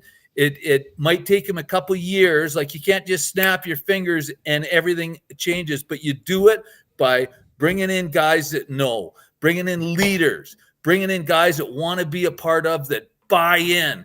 And like I looked around that room yesterday and I saw a bunch of guys that I would like to have on my team from a number of different years. Jay, you were one of them. But like the Aaron Grimes, guys that buy in, that got the attitude, that work hard, that care about the community and the family, because football is family, right? And so you look at Chris, what's important to him? His players, his family. Aaron Grimes, same thing, right? And he mentioned, like, he has a lot of big decisions that need to be made quickly. And he is not going to make them in isolation. He's going to talk to people, but he's going to look for guys that have the character, right? Those core values. And there's some guys there that I'm sure aren't sure whether they're staying or going. I mean, I'm talking about Roy Simon. I love the guy. He was a player, a great player. Jarius Jackson. Some of them will be here and some of them will be gone, but the ones that are here will be buying in and they'll be following what Chris is selling, because Chris is going to make it clear what he expects. People are going to know it and they're going to buy in or they're going to be gone quick, because I liked what he said about the revolving door stopping. In sports, you want the community to get to know the players. You want the players to gel with each other, and that takes time. And so forget the revolving door. Let's look at player development. One thing that these two teams have drastically failed in recently, you look at the Oilers, you look at the Elks, and I'm just not sure how I feel about the way they're bringing their young players along. And specifically, like when we look at football, I am talking about Trey Ford and stuff. I hope that kid's here. He's a talented kid. He's a Canadian quarterback. You don't see that a lot. And from where I'm sitting, I hope that he's here. And I'm glad Chris is here to guide and lead this team the way it should be led. And I'm optimistic about what's going to happen. Trent, I want to get your perspective as well. And I talked about this quite a bit with Jay yesterday. Chris is in charge of the organization. And of course, the football players are the front-facing side of that. And me and everybody else wants way more wins than we've had.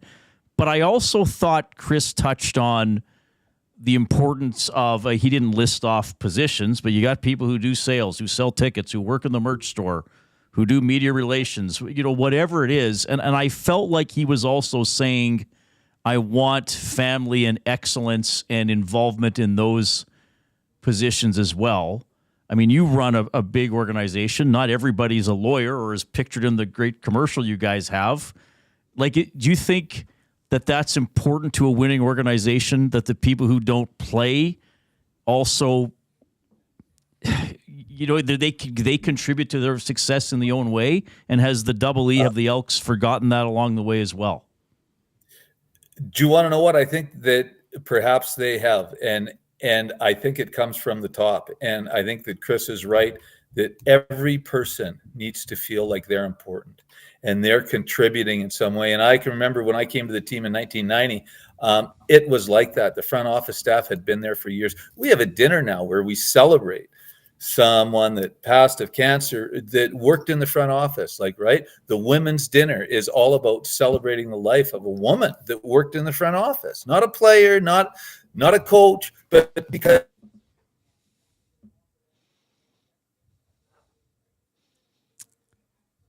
Okay, we might have lost Trent there for a second. Hopefully, we get him back to continue that thought. But I don't want to. Oh, there we go. He's back. He's back. Sorry, Trent. We lost you there for a while. You were just talking about the women's dinner when you cut out. Yeah. So that is about a lady in the front office. Like and the people there are like family too, and everybody's working hard, and everybody needs to feel a part of. Right? There's different roles, just like on a football team. The quarterback gets all of the glory, but it's the Hoggies that are doing a lot of the work, right? And it's the same in any office, in any organization.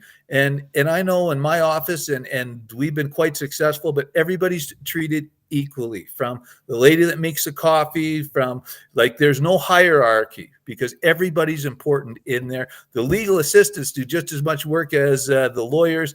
And look at guys that know football know that the game is won in the trenches. It's great to have good wide receivers and good quarterbacks, and you need those things, but the game is won in the trenches by a bunch of guys that nobody knows their names, right? And I think it's important that front office, the ticket sales, the corporate people, they're not making all of the money, but they all got to buy in, and they all got to be a part of it. They all got to believe in the same vision and goal. And at the end of the day, they all get a Grey Cup ring, and everybody's working for that goal. Like in pro sports, right? Everybody in that office is going to get a ring, right? The guys, and so they're all working, they're all playing for the same thing.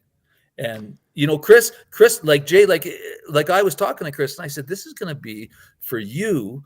It's going to be a huge change, right? Because he is coming from the U of A team where he had to like wear every hat to where he can really delegate. I mean, he'll have a big staff. The new owner's got some deep pockets, right? So he will be able to delegate and organize, and he'll be able to lead. And I think the job that he has now will set him up for success in a way that he's never experienced as a football leader.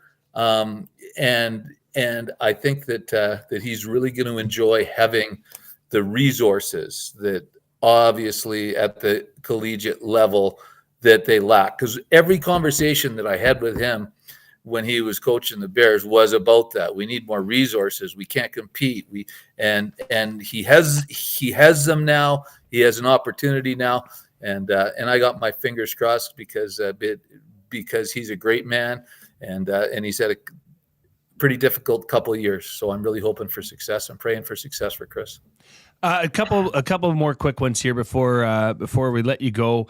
What poster is that behind you? For those that can't see or are listening on the stream, Trent is sitting in front of what I believe to be an all-star team. Is that correct?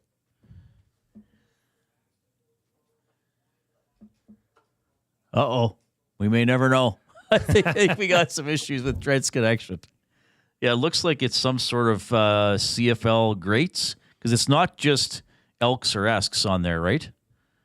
I see some Calgary colors and some other colors as well. Okay, he's back. Oh, he's back. We lost you. We lost you for a second.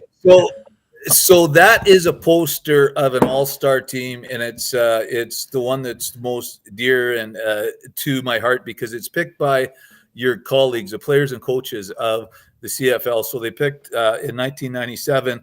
And the way it works is the receivers get to vote on the defensive back. So I would have to fill out a form. Who are the top receivers in the league?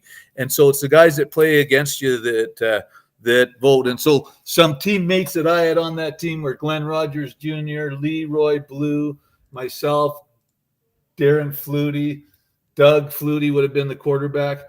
But it's the guys that actually play in the league because as you guys know, typically the all-star team is voted on by the media. And typically the media looks at stats, and while stats are important, there's some guys that are tough to play against it, and it's not always seen in the stats. And like a guy that comes to my mind is Leroy Blue. And that's a guy that would take on two offensive linemen and take them out of the play so Willie Pluss could get a tackle. And so Willie Pluss got an awful lot of tackles, but you didn't see the stat of the number of times that Leroy Blue took out two guys. And on any all-star team where the players vote, Leroy Blue leads that list because it took two guys to block him every play. And that's not a stat that is covered, right? That's an awesome poster. Well, Trent, and I also know one other thing is that we're both girl dads, and we'd both do anything for our girls. So what did your girls have you up to? How many houses and neighborhoods did you have to go through last night? How was your Halloween, buddy? Buddy, the Halloween was great. Like, I always take the morning off work the next day, right? Because I'm always up late. So my Halloween went, of course, I go out with the girls and we go all around the neighborhoods, and the older one likes to stay out longer than the younger ones. So you got to dress warm. But most of my day is spent, they come and they empty their buckets. And so I always bring a wagon to pull all the candy, and I eat way too much. And I'm always trying to hide it from them because, of course, they're always catching me sneaking the candy.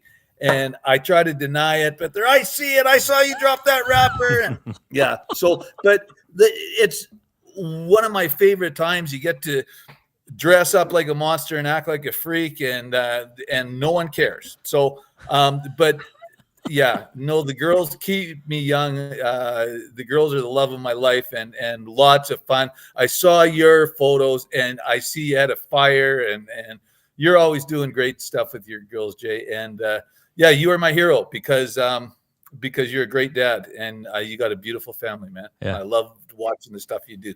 And my dad told people to go away. I don't know if you saw that photo. So anyway, that's okay. All right, Trent. Love having you on the show. Love that James H. Brown continues to be a part of the show as our studio sponsor. We thank you for that, and of course, we'll be checking in with you again soon. Thanks for your perspective on Halloween, on the Oilers, and of course on Chris Morris. We always appreciate it. I just want to say sorry before I go because I know I'm sort of tight-lipped and it's hard to get me to talk. So sorry about that. Maybe next time I'll say more. See you guys. Love you. Open up a little bit. Get him to be a little more outgoing. That's Trent Brown, a very passionate guy, which is why we love having him on the show. And of course, he's been a great supporter here at EST, and it was of my previous show as well. So I think Trent tolerates me, maybe even likes me, but we love him. And yeah, I'm glad he's excited because he loves the team, and he was down in the dumps about some of the things that have been going on. So I mean, pretty positive with Chris Morris. Now Chris has. I even love Chris yesterday when he said, "Hey, everybody that's ever been hired says the same things I'm saying." He knows he's got to do the work and to back it up. But as we've been saying, Chris has done that in every other part of his life as a player, and then as an administrator, and then as a university football coach. He's done the work. He's backed up his words. So I think he's going to do that again. James H. Brown is going to be a huge part of Chris's job now, right? As they are a major supporter of that franchise. So It's funny how things go full circle. Right. You know, That's a good point. one day that's your teammate, the next day you're talking to them about how they want their signage placed at Commonwealth Stadium. So, yeah, it's crazy how life changes. All right, we will have buying or selling for Damon Bunting Realty coming up. We will still have my top 3 for food sausage. We will go to Regina. Big playoff game there tomorrow. I wonder if the fans are stoked. Nah. Right. They don't get excited. They don't get excited for football in Saskatchewan. Yeah, but first, though, we have Matthew Iwanek with a sports update.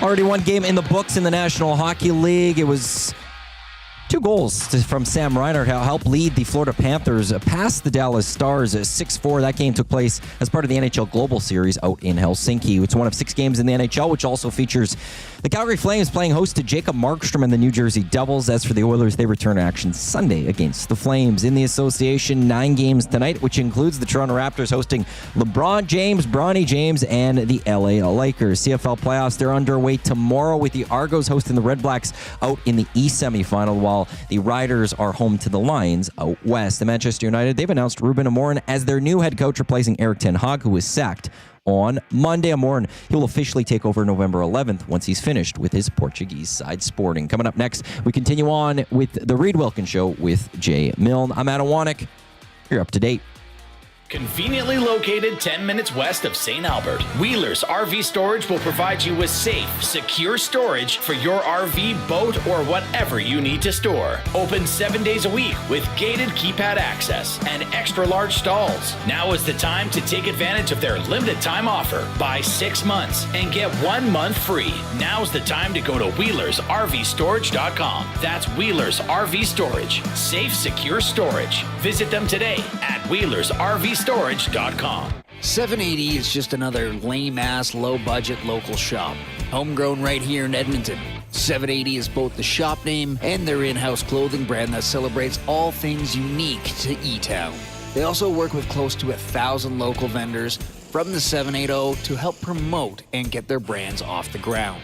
Check them out online at 780.com or at any of their 5 locations at Southgate, Londonderry, Kingsway, St. Albert, and the Outlet Mall by the airport. Food Sausages makes their meat with nothing but the best local ingredients. From chicken, beef, and pork, their gluten-free sausages are packed with flavor. Every single bite. Get a 10% discount when mentioning Edmonton Sports Talk in-store or use the code EST when shopping online at foodsausages.ca. Plus, you get free delivery on orders of $100 or more. Find them at 6736 99th Street. Food Sausages. You can't beat our meat. At Mind360, we invite you to embark on your mental health journey in a safe and comfortable space. Conveniently located in St. Albert, Mind360 has a diverse team of experienced clinicians that offer a broad range of tailored services for children, adults, and families. Furthermore, we are very proud to serve our military, veterans, and first responders. If you're looking for counseling, treatment, or assessment, understand that you are not alone. Contact Mind360 at mind360.ca to book an appointment today.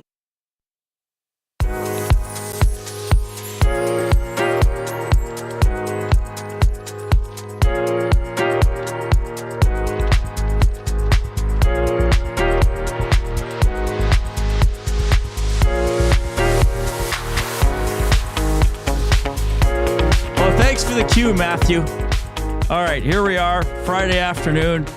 We got Matthew Iwanek filling in for the Coop today as our studio producer and sports update deliverer.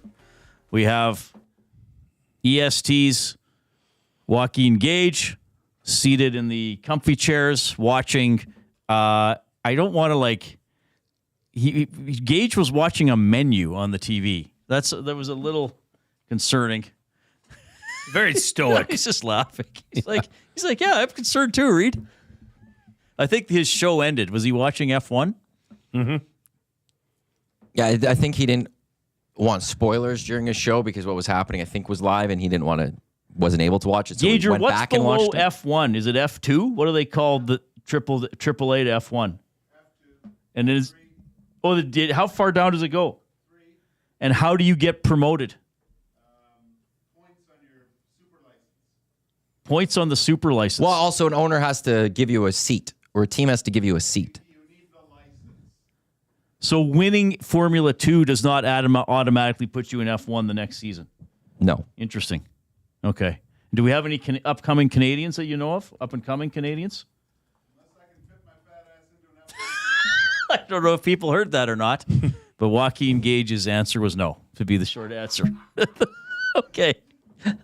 Anyway, it's fun to have Gager hanging out here on a Friday afternoon, as well as our off-topic topic was how was your Halloween? Presented by William Huff, 780-218-9999, and into the Nasty Chat on YouTube. I don't know if we want to read every one that we got. We got quite a few, but generally I feel like people had very positive Halloweens. We haven't had any, I was walking down the street and someone threw an egg at me, or I went to a house and the owner yelled at me. We've generally had very... Do we have the Wolverine kid picture yet, by the way? I sent it over, yeah. We'll get it before 6 o'clock. Oh, yeah. Well, I think he's putting up my dad's photo again, just to put a damper on everything. I think that's so funny. Oh, no, he has it. So who sent this in? Jen.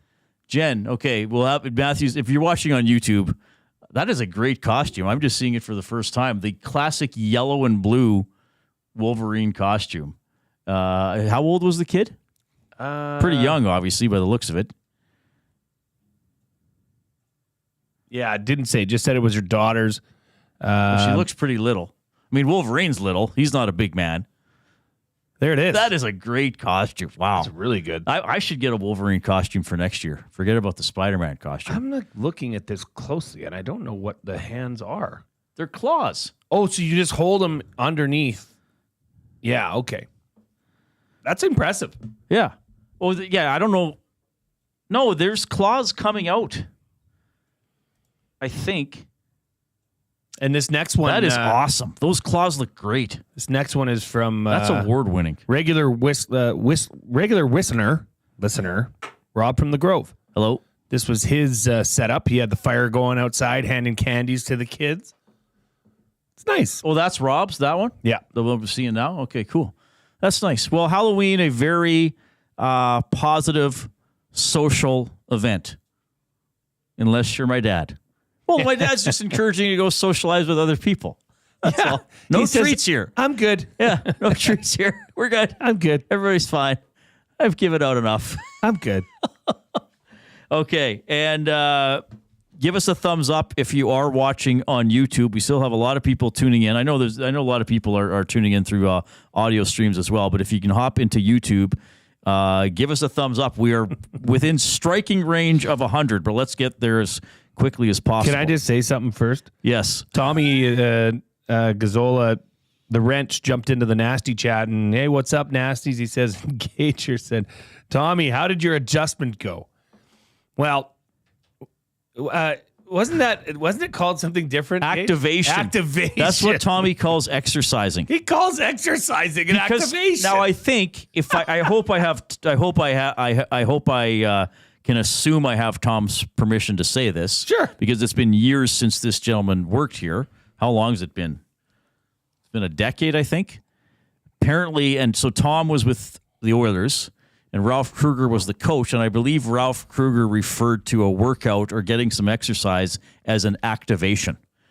So it'd be like, I'm going to get an activation in, or I'm going to activate, as opposed to saying, I don't know if it was why he liked that term, if maybe it somehow made him think about it a little differently. When I hear activation, I think of one of my board game, the terminology. Oh, I'm going to activate this character now. Activision. Yes.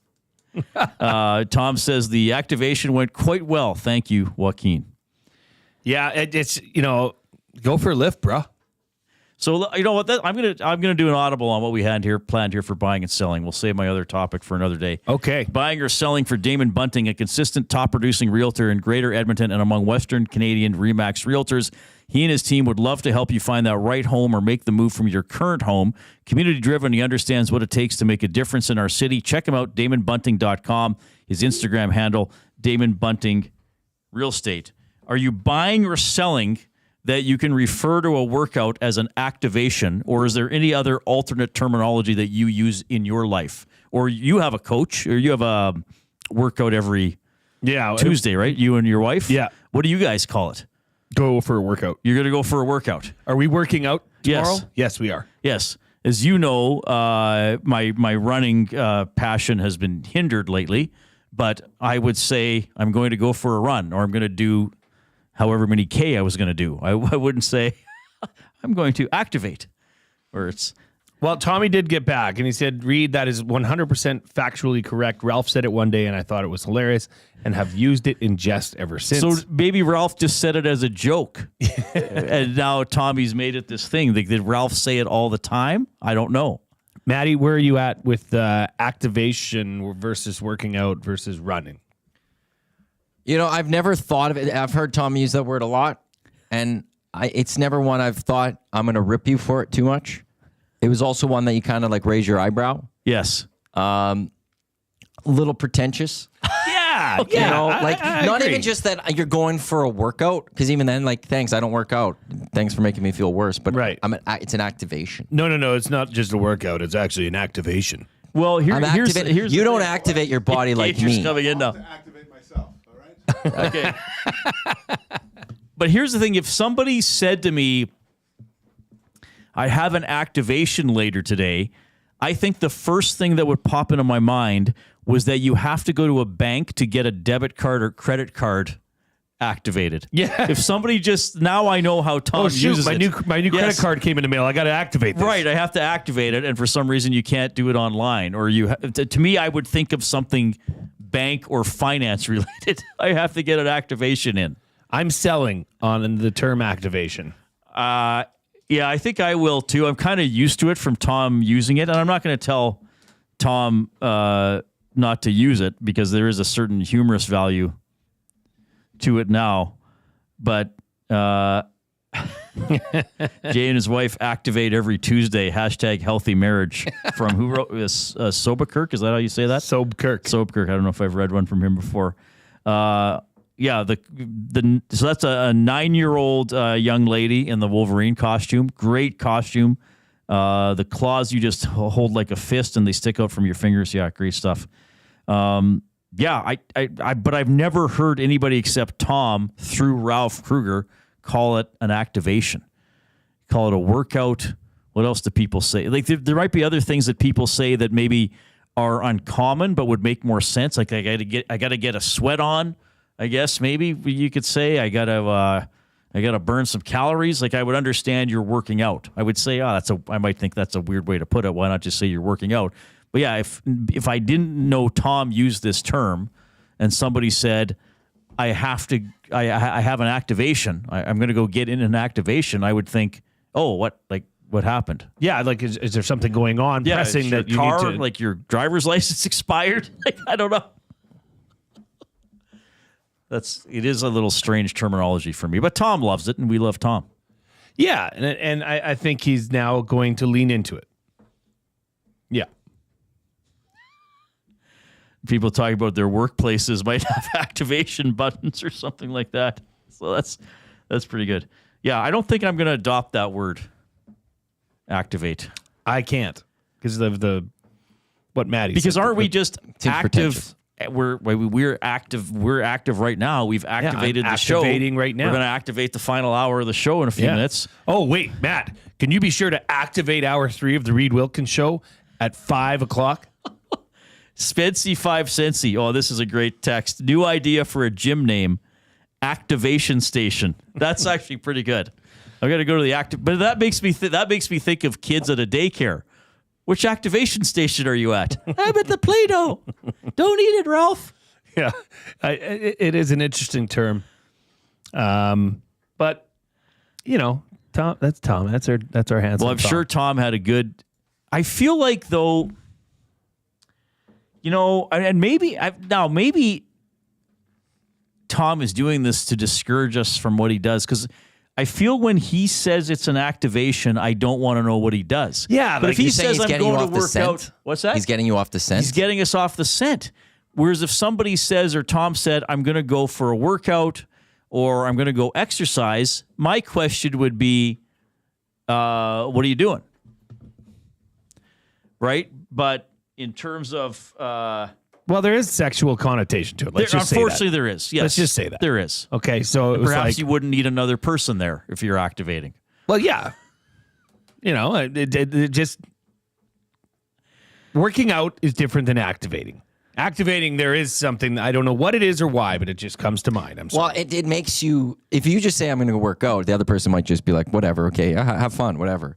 But when you say activation, it calls into question where you have to do what Reid did or whatever and go, what's an activation? So now there's a further discussion about this workout, which adds to my pretentious part. Yes. They want to make it a bigger conversation to make sure you know I work out. I work out, brah. Sickler in the EST inbox says, next time I crack a beer, I will be activating that beer. Yeah, exactly. Well, and that's the thing. An activation could be anything. Yeah, I could say, well, what are you doing tonight, Reid? I'm going to get in an activation. You know what I'm going to do? Could be. I'm going to activate the EST flyaway to LA.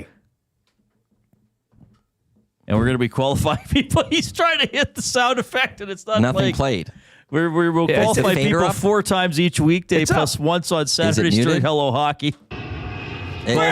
Why would it was muted, dude? There's a big red button. It's like the fader's all red over there. Hey, Reid, I'm going to activate the flyaway to LA. Well, it happens just several seconds later. We're qualifying people until November 28th. On the 29th, we give the trip away on the Nielsen Show in the morning. So the trip is December 26th to the 30th. Flight for 2 to LA with hotel and rental car. Tickets to see the Clippers play the Warriors, the Rams play the Cardinals in an NHL game involving your beloved Edmonton squad. All presented by the 780, a homegrown local shop right here in Edmonton. 780, both the shop name and their in-house clothing brand that celebrates all things unique to E-Town. They also work with close to 100 local vendors from the 780 area code to help promote and get their brands off the ground. Online, 780.com, the word 7, the number 80.com. 5 locations, Southgate, Londonderry, Kingsway, St. Albert, and the Outlet Mall by the airport. You have to text in this keyword, and then we'll pick a qualifier in a few minutes to 780-218-9999. The keyword is Janmark, as in Matthias Janmark. The keyword is Janmark. We are going to tee up the CFL playoff games. And my colleague Jay Milne is fired up about an epic gaffe in Thursday Night Football. All ahead on Edmonton Sports Talk, your clear choice for Edmonton sports. Get all the latest news and takes on everything Oilers with Dustin Nielsen and Tom Gazzola on the Oil Stream. Live at noon, Monday, Wednesday, and Fridays. Only on EdmontonSportsTalk.com. UFC lives at the Canadian Brew House with the most TVs, great food and drinks, and the perfect party atmosphere. There's no better way to experience UFC 309 on November 16th. Hi there. If you're like me, you like to picture yourself in luxury, even though there's absolutely no way you could afford it. And if you can, well, even better. Thankfully, I picture myself in something that is luxury, but still absolutely affordable, like the all-new Mazda CX-90 from Park Mazda. With the new luxury features like facial recognition settings and quilted detail Napa leather seating, I can pretend to be comfortable with all of my proper settings activated without even touching a button, thanks to Mitch Lewicki and the great staff at Park Mazda. I like to picture Mitch Lewicki as a ninja fighting off evil samurai. Park Mazda, your dealer for life insurance. Since 1952, William Huff has been the heartbeat of Edmonton's advertising world. From humble beginnings to a citywide powerhouse, we've been the go-to for signage from print to design and installation. Partnering with Edmonton's top sports franchises and major events, we've helped shape the city's global reputation. Our secret? Unmatched customer service, decades of experience, and a passion for excellence we call the William Huff Advantage. Visit us online at williamhuff.com. You've always known GCL Diesel as the experts in diesel fuel systems, but did you know that GCL is also your source for turbochargers and turbo repair? As a turbo supplier for Garrett, Borg Warner, and Wholesat, GCL can provide genuine original equipment turbos at wholesale prices. Whether it's diesel, gas, natural gas, or performance, we can provide you with the turbo or custom repair you require. Turbo questions? We've got turbo answers. Visit us in the West End or online at GCLDiesel.com. GCL Diesel, turbochargers, understood.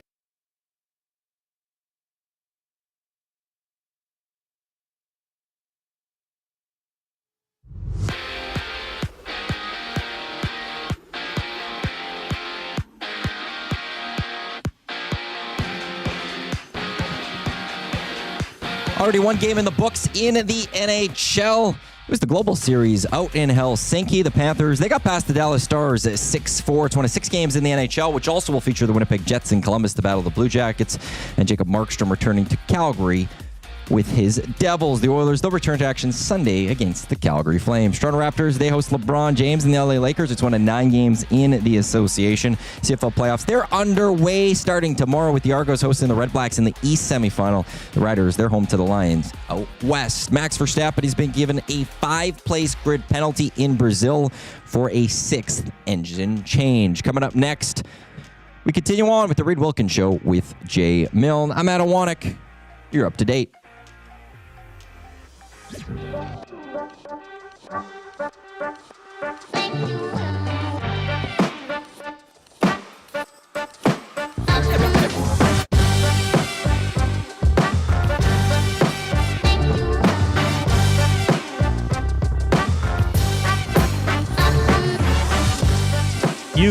He emailed me, Reid at EdmontonSportsTalk.com. You can email me there as well if you so choose.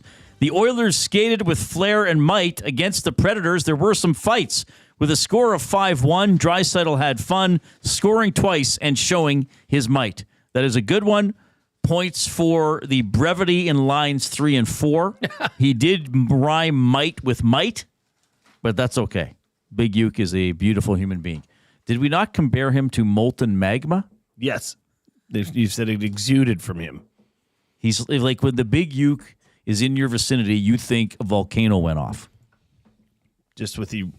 He's an eruption. Eruptious energy. He's an eruption. Yes. Kind of like the Van Halen instrumental off Van Halen 1. Doom, doom, doom, doom. I think you're doing Running with the Devil. That's the start of Running with the Devil. It's amazing I picked up what you were doing, though. That shows you how in tune we are after 8 weeks together, Jay Milne. All right, that's incredible stuff. We have talked about the Oilers a lot. We've talked about the Elks a lot. It's been a good week. I think we did a great job breaking all the news about Chris Morris. The Oilers have everybody feeling a little better after the win last night. If they can beat Calgary on Sunday, it'll be a cheerful show on Monday. I'm wondering who people want to win tomorrow if they care. Now that the Elks are out. Ottawa at Toronto, BC at Saskatchewan. Well, I don't think anybody... You have to have some skin in the game. I mean, obviously for our colleague here at EST, Lieutenant Eric... He's a big Riders fan. He's a huge Riders fan. So, I'd like to see them go to the Grey Cup, which I think they will. I think they'll get to the final, Western final. But ultimately, I think Winnipeg's going to be too strong. Yeah, it would not bother me if BC won that game. Ottawa, Toronto. I don't know. Like very close. I'm going to pick. You know what? I'm going to pick both road teams. I'm going to go out on a limb and pick both road teams. I think Toronto's been pretty inconsistent. I know they had some injuries. So did Ottawa, though. With the Elks. Because the Elks got swept by Ottawa in that home and home. What was it, games 4 and 5? And I thought, oh, great, we can't even win lousy Ottawa. And then Ottawa put together some nice games along the way, right? I'm going to pick Ottawa to win in Toronto. And just to troll Rider Nation, I admit that I'm doing it, so it's okay. I'll pick BC to win in Saskatchewan. Though it looks like and we'll have to talk to Britton Gray about this. We think both those running backs are active for the Riders. They are. Oh, my. Well, and let's face it, and I know we're going to text me. Can you text me the name of who's the qualifier? We'll do that in a sec. The whole Rourke-Adams thing certainly didn't put BC over the top, did it? No, but I guess they still have a chance to do it. But did that... No. Did they have the best quarterbacking in the league after all was said and done? Quite honestly, they screwed that up. They screwed this whole situation up, did BC, in my opinion. How so? Vernon Adams was playing fine. And then all of a sudden, Nathan Rourke gets released from his third NFL team. Right. And, we got to get him. Well, he wanted to go there, too. So what? You left us. We have VA now. I don't know why they didn't just stick with VA. Because look who's starting this weekend. Vernon Adams. VA starting, yes, which is interesting as well. But who are they going to... Let's say Vernon Adams takes them, and your theory comes to or your guesstimate, right, comes to fruition and BC wins, then they somehow go to Winnipeg and win, and then they're hosting the Grey. They're at home for the Grey Cup, and Vernon Adams is your starting quarterback. You think you're going to tell me that they're going to keep Nathan Rourke around as well, or they'll pick the Canadian local kid who's younger too, right? Or that they're going to then go and shop Vernon Adams, or Vernon Adams is going to just be able to walk away in free agency after leading that team to the Grey Cup. It would be a hard look. I think the Riders. I didn't even look at the spread. I assume the Riders are favored, but I mean in playoffs too. Anything can happen. We got Dale on the line as our qualifier. EST Flyaway to LA, presented by the 780. Dale, how's your Friday going? Excellent. Now, thank you very much. Good. You off work now for the weekend? You bet, yeah. Okay, good stuff. Did you watch the Oilers game last night? Certainly, every time. What'd you think last night? Well, it's one of the good ones for sure. That's a good way to put it. Gotta love Leon. All those haters need to speak up now. Yeah, I'm still surprised he has haters, to be honest. I know he's not perfect and he has nights he might get a little irritated and off his game, but sometimes those nights help him the next time out. Have you ever been to Los Angeles? I have. What'd you do? I have definitely. We followed the Oilers around a couple times. Oh, perfect. Our off-topic topic today was Halloween related. How was your Halloween? Did you do anything crazy fun, or did you just stay home? Well, we had the hockey game on, and we got about 40 kids that we gave out candy to. Very well done. Very nice. Well, make sure you are listening on November 29th during the morning show. They will be giving the trip away that day, Will, Dusty, and Lieutenant Eric. So congrats on qualifying. Good luck to you, good sir. Thank you very much. It's an excellent way to start the weekend. Right on. That is Dale. He qualifies the EST Flyaway to LA, presented by the 780. Yeah, it's cool. He's followed the Oilers around too, and you'll get to see the Oilers and a couple other games if he's the winner of the trip, or whoever wins the trip. All right, it's time for us. I think it's mostly going to be Jade. Sometimes we both get fired up. Sometimes it's more one guy. I had my poker stuff earlier this week. You had your Starbucks guy in line. I think that was last week. Fired up for Gemco Fireplaces, proudly serving Edmonton for 45 years, the authorized dealer of Napoleon fireplaces. Whether it's gas or wood burning, look no further than Canadian-made Napoleon fireplaces. All the Napoleon products you need are available at Gemco, 9281 50th Street.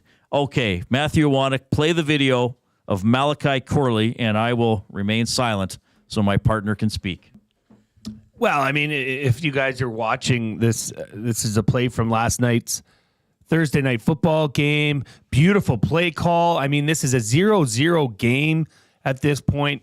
Nice little reverse end around. Nobody in the way of getting, touching him. And look what happens. This guy drops the ball before you get in the end zone. What are you doing? This is a game you've played your whole damn life. The object of the game is to get that ball over that line. Why do people do this? Like, it's just, I don't get it. The only thing that I can say that for whatever reason, Malachi Corley is so egotistical that he is already thinking about, I'm going to do the shuffle. Ooh, ooh. He's going to do this stupid dance that nobody cares about other than him and 10 of his friends. He's concerned about that more than he is putting 6 points on the damn board. I hate it. I think it's selfish. That's the only reason. You're thinking, I got a touchdown. I got to do this stupid dance. Get the ball across the line. Can you imagine? If the Jets lost that game? That was a 21-13 game. Well, I could imagine the Jets losing a game. They do it quite often. Very easily. But I know what you mean. Very easily. But can you imagine if you're sitting in the locker room across from Aaron Rodgers and you're a rookie in this league and you dropped what could have been a potential game-winning touchdown on the ground because you were so concerned about your stupid dance and celebration, the ego of somebody to do that is just massive. I guess we've seen some empty net misses in the NHL.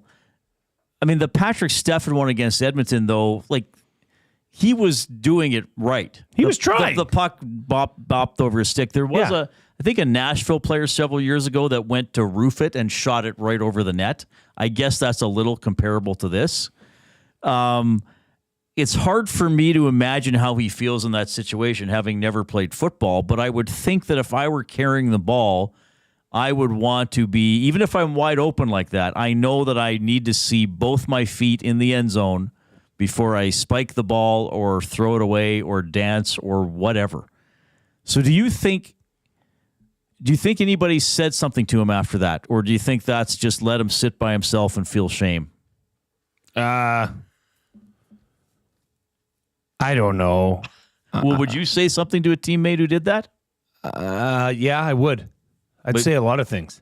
You'd yell at him. Yes. Or you'd be angry. It would be riddled with bad words, Reid. Right. And if, honestly, I just, the selfishness of that play. And, he'd probably be smiling about it like, oh, shucks, I screwed up. Ha, ha, ha, ha. If I saw that guy on the sideline saying one thing or smiling in the slightest, I would go over and kick the ever-living you-know-what out of him in the middle of the game. I don't care who's watching. You should have your head between your legs with 7 towels on your head so people can't see you and you can't talk. Just shut up, sit on the bench, and be scorned. Deshaun Jackson of the Eagles did it several years ago after catching a long bomb, Eagles against the Cowboys. And what was interesting about that play yesterday, and I think it happened during an intermission of the Oilers game because I was watching the whole process. Or maybe it happened just before the game. I can't remember. So I guess it wouldn't have started. Anyway, he drops the ball on the half-yard line. And then the ref that they had working in the Amazon booth said, okay, so he dropped the ball. And then, it was a dead play. If it was picked up immediately by a Texan, it's a touchback. If it was picked up in the end zone by a Jet, it would have been... Sorry, if a Texan picked it up, it's a touchback. If a Jet would have picked it up, it would have been a touchdown. If it rolled into the end zone and stopped in play, it would have been a touchback. And if it rolled... I think if it rolled into the end zone and wasn't picked up, they would have got it on the half-yard line. But it rolled into the end zone, and it just barely rolled out the back. So the Jets could have retained the ball on that play or even got a touchdown if one of the guys would have went and picked it up in the end zone. So at that point, I was thinking, man, they're going to lose this game on account of that. And by the way, we did get to 100. Thank you for that. But Maddie, we were talking about that earlier, is how silly that rule is. If you fumble it through the back of the end zone, the other team gets the ball. Yeah, you fumble it anywhere else in the game. You fumble it at the 1, it's your ball where it is at the 1, unless it's 4th or 3rd down. Then you lose the football, if you didn't get that first down. But I hate that rule. And I think the CFL changed that rule. Because I remember games in the CFL where that's happened and it's been turnover, but I think they've actually gone back to where you get it placed at the 1 or whatever. Wherever you dropped it, yeah. Yeah, like if you drop that ball in the 2 and it goes through your end zone, yeah, you obviously can't go forward progression, but you should be able to get the ball at the 2. Whereas actually later, like if you, depending on the down, I think in almost both leagues, you get the ball where it goes out. I don't think in the NFL. No? I think if in the it goes CFL, out they're of running. bounds. If you drop it at the 15 and it goes out at the 13, you get the ball at the 13. Yeah, I think in the NFL, it's where it goes out of bounds. Plus, in the NFL, you can't just whap it out of bounds. You have to have possession. And also in the NFL... No, that's for a change of possession. But for where they place the ball from where you lost it, I think they give you, unless it's 4th down, forward progression. Yeah, in the NFL, you can't advance the ball on a fumble after the 2-minute warning. Yes. So they read on any down. So you can't fumble on purpose and try to roll it forward inadvertently to try to get more yards. And I think 4th down, you can't get it going forward. Or maybe it's just 4th down, yeah. But that's the thing. Like, so you fumble at your 50, and it goes to the 45. You get the ball, I think, at the 45 most of the time. But you fumble the end going zone is into different, the end though. zone, The rules, you lose the ball. rules are different for the end zone. The rule is not to get the ball into the end zone rolling on the ground so it goes out of bounds. The rule is to possess the ball in the end zone. Right, no, but I'm not saying you get the touchdown for it. Why do you lose possession? If it goes out of bounds. Because the opposing end zone is a place where you're supposed to handle the ball. So if you fumble it out of bounds into the opposing end zone, it's a touchback. The other team gets possession of the ball. It's in their scoring zone. I think that's why. Then I just don't like that. You just think that they should get it I think on the one. you should get the ball back. And even if there's a penalty, you get it at the 5. Anyway, he could have removed all of this discussion by just running into the end zone. Just doing what you've done since you were 8 years old. That's the thing. Which is carrying the football across the goal line. It's not like he can say, "Oh, I didn't know." Like Maddie, what? It happened in college football this year in the down south, and I can't. Well, it probably happens. Yeah, it happens a lot every year, and I don't understand how this keeps happening. I don't get how how somebody's not seen this one, especially this is prime time NFL. How future receivers don't sit there and be like, "Oh, I better make sure I get that ball into the end zone before I let go of it." They're just so excited, and they just can't hide it. They're about to lose control, and I think and they think they like it. All right, that is Jay fired up for Jemco. We have a sports update with a Wannock for Wheelers RV.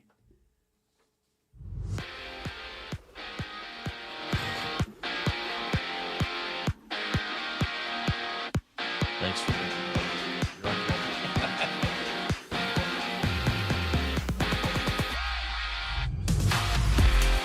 Already one game in the books in the National Hockey League. The Panthers, they defeated the Stars 6-4 over in Helsinki as part of the Global Series. 6 total games in the NHL today. 3 other games already in action. It is goalless between the Islanders and the Sabres. The Rangers have an early 1-0 lead over the Senators, while the Jets, they're up 1-0 over the Blue Jays. Later tonight, the Flames will host the Devils. Toronto Raptors, they host LeBron and the Lakers, one of 9 games in the association. CFL Playoffs, they get going tomorrow. The Toronto Argonauts host the Ottawa Redblacks in the East Semi. While over out west, the Saskatchewan Roughriders, they'll take on the BC Lions. Max Verstappen, he's been given a 5-place grid penalty in Brazil for a 6th engine change. At Manchester United, they've announced Ruben Amorim as their new head coach, replacing Eric Ten Hag. This sports update, it's brought to you by Wheelers RV and Boat Storage, conveniently located minutes west of St. Albert. Wheelers RV is your safe and secure place to store your RV, boat, or whatever it is you want to store. Visit them at wheelersrvstorage.com to take advantage of their limited time offer. Buy 6 months and get 1 free. Go to wheelersrvstorage.com today and get your storage needs taken care of. Coming up next, we continue on with the Reid Wilkins Show with Jay Milne. I'm Adam Wannock. You're up to date. Ready for an unforgettable sports experience? It's the EST Flyaway to LA. Presented by the 780. Listen daily for the EST Flyaway keyword. Once you hear it, text us at 780-218-9999 for your chance to qualify to fly to LA. Round trip flights for 2, hotel and car rentals, all to go see Edmonton face off against either LA or Anaheim. Plus, experience the brand new Intuit Dome as the Clippers tip off against the Warriors, and top it all off with the Rams kicking off against the Cardinals at SoFi Stadium. This is more than just a trip. This is the ultimate sports experience. The EST Flyaway to LA, presented by the 780 and Edmonton Sports Talk. Your clear choice for Edmonton sports. You want the heavy hitters on your team, both on and off the ice. If you've been injured in a car accident, call the heavy hitters of injury law. James H. Brown and Associates, Alberta Injury Lawyers. With over 200 years of combined injury law experience, their precedent-setting lawyers are ready to help. Locally owned and proud Edmonton Oilers fans, James H. Brown and Associates wants to support you with their unrivaled experience, unrivaled results, and unrivaled commitment. When accidents happen, head to jameshbrown.com. Hey Edmonton, ready to take advantage of lower rates and better pricing? South Fort Chevrolet in Fort Saskatchewan has you covered. From rugged trucks to sleek SUVs. And with over 40 years in business, you can trust that you're getting the best deal on your new ride. As the proud title sponsor of the Nielsen Show, EST listeners can drive a little to save a lot with South Fort Chevrolet's transparent pricing and down-to-earth sales team. Visit us today in Fort Saskatchewan or online at southfortchev.com.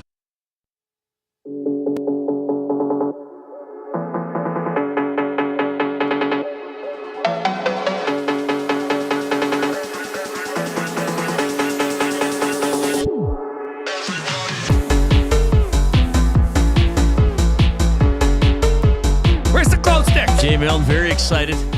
He thinks we're in a nightclub, everybody.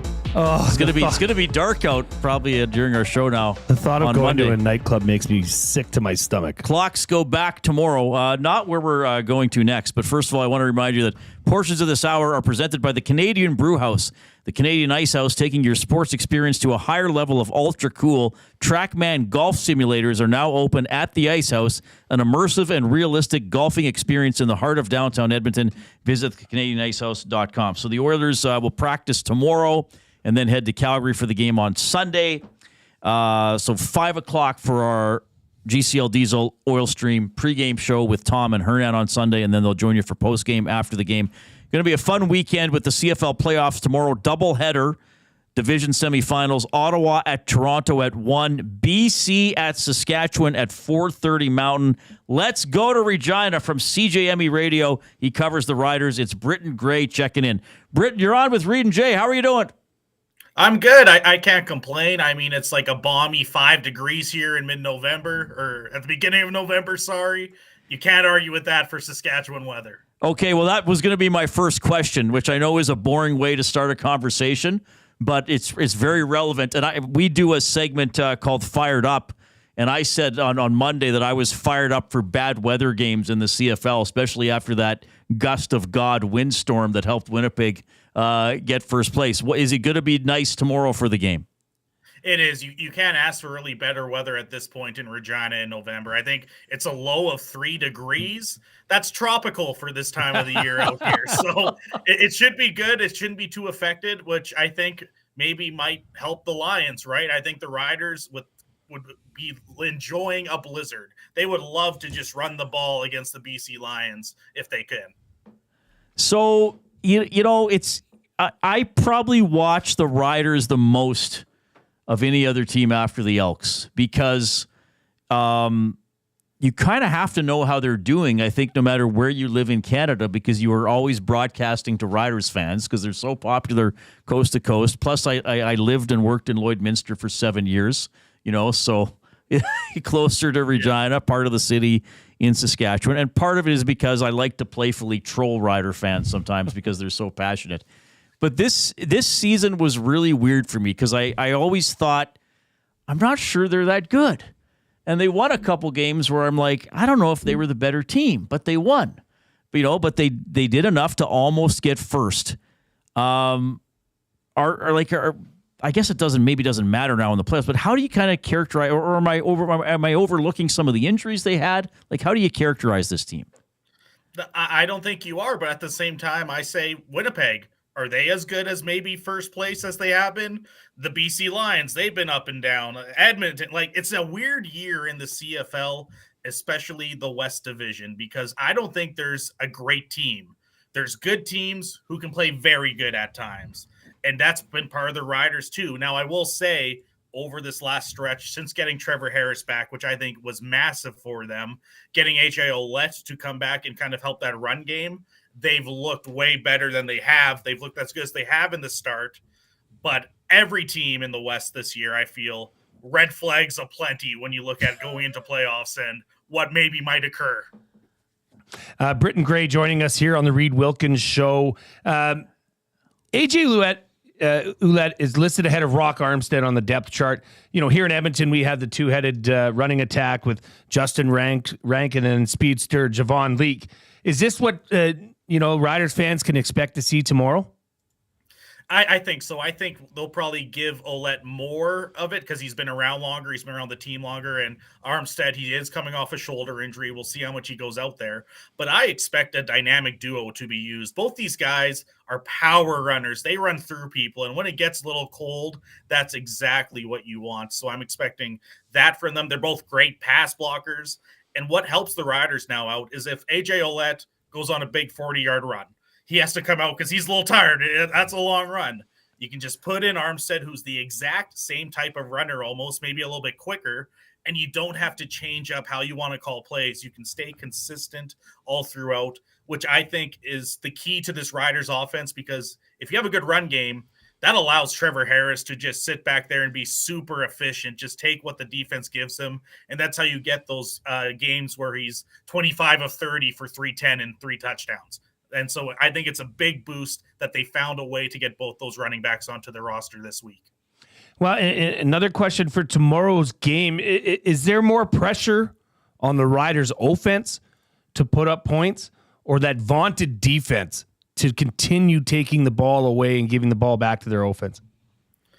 I think the pressure's on the defense just because of what happened last time Vernon Adams Jr. played the Riders. Yeah, the Riders crushed the Lions last time out, but that was Nathan Rourke, who just has looked nowhere near what maybe people expected him to be.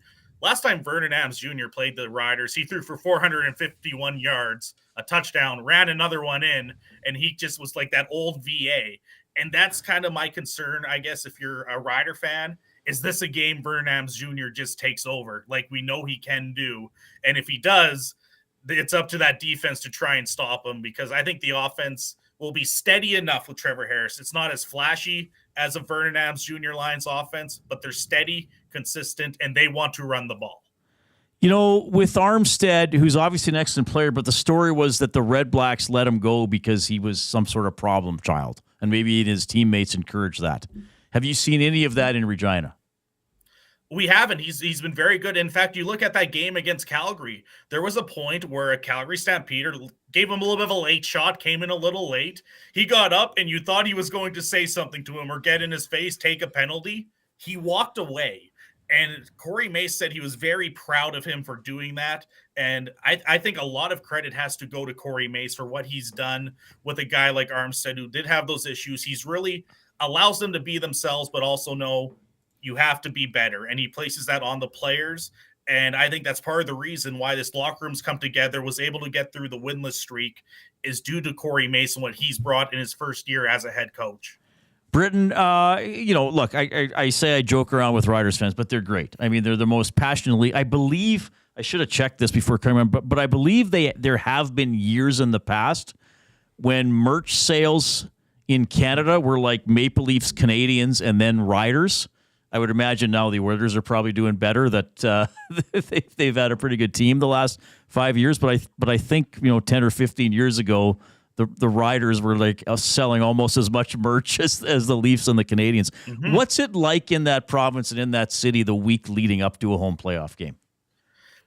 There is excitement building, but admittedly, over the past few years, there hasn't been that. This is a fan base that hasn't had good teams to cheer for recently, and it's expensive to do everything right now, right? A lot of people, it costs a lot of money to do things. A lot of people have to be a little bit more aware of where they're spending their money, and I think we saw that with the game against Calgary last week, right? That was the lowest attended game at Mosaic Stadium. Now, it didn't mean anything in the standings, but you never thought you'd see a 22,000 around plus nearly 23,000 fans at a Rider game. They always used to seem to sell out. But I think the excitement's building. I think that fans are just a little hesitant maybe to hop on right away because of it's been up and down. Like you mentioned, the Riders aren't great, but they've been very good at times. But if this team can go on a run, I think then you'll start to see it come back, because this is a franchise, or a fan base, that's been real hungry for success again after the way the past two seasons have went. All right. So like the demand for that team and the coverage, I mean, I know Drew isn't with you guys anymore, but Drew Remenda was with Jamie in the afternoon for several years. And we would often joke that he's got to know the fourth string offensive lineman on the practice roster because the fans are so into it. Like, are you full-time Riders reporter, or is that your primary responsibility and you'll still do Pats and U of R stuff? It's 95% Rider season during it, just because they are the pro team here, right? We don't have an NHL team. We do cover the Rams, Pats, and everything. Pats, they've been struggling. There's no Connor Bedard to cover with that team, right? Unfortunately. And so it's a lot of Riders, especially for this season, because of the hope and optimism that came with Corey Mace, the fact that it's been up and down this year. This team finally back in playoffs. There is still that hunger for it. I just think that people don't want to maybe put that money forward, and for good reason. This team, it's expensive to go, and I get that. And this team has struggled. But I think a lot of them still cheer for the Riders and maybe are just choosing to watch from home, which is, I think, is just changing for everyone. I think more and more people are watching sporting events from home. I got to ask you, I appreciate and admire the strong defensive football. So I really do love what the Rough Riders have done this year. obviously led by none other than Roland Milligan Jr. Do you think Riders fans really appreciate what they're watching and seeing him do on a week in, week out basis? And just describe a little bit more as to, what type of player he is, in the locker room, and if you think he's going to end up taking that defensive award. I do think Rider fans know what they have with him. There was a campaign here where lawn signs were going up a little bit for Roland for MOP, and in my opinion, he should have been the West Division MOP. I agree. I agree. I can't believe a guy with 4 touchdowns, Brady Oliveira, is an MOP, but hey, voters can have their own opinions. They clearly voted for Brady Oliveira. It's not where I would have went, but anyway, Roland Milligan is a quiet leader. He doesn't like giving the rah-rah speeches. I'm not even sure he likes really talking to media at all, but he goes out there and performs. He's all around the ball. Even earlier today, I talked to Vern Adams Jr., and it wasn't prompted. He just brought up how good Roland Milligan was and how he has to be aware of him. That's the respect he has around the league, but he's one of those quiet leaders. You ask anyone in the locker room, Milligan will show you the standard you have to reach, and it's up to you to get there. And I think he's brought up this defense a ton with where his standard is and how other guys have to get there.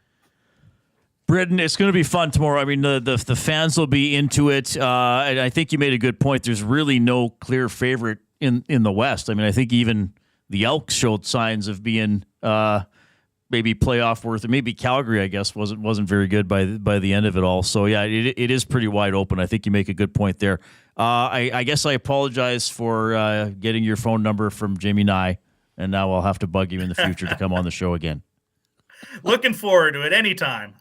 That's Britton Gray checking in. Great to meet him from CJME in Regina. They're Riders reporter. So what do you say? 95% Riders for him during the season. They're a big brand, especially in that province, and as I was saying, across the country.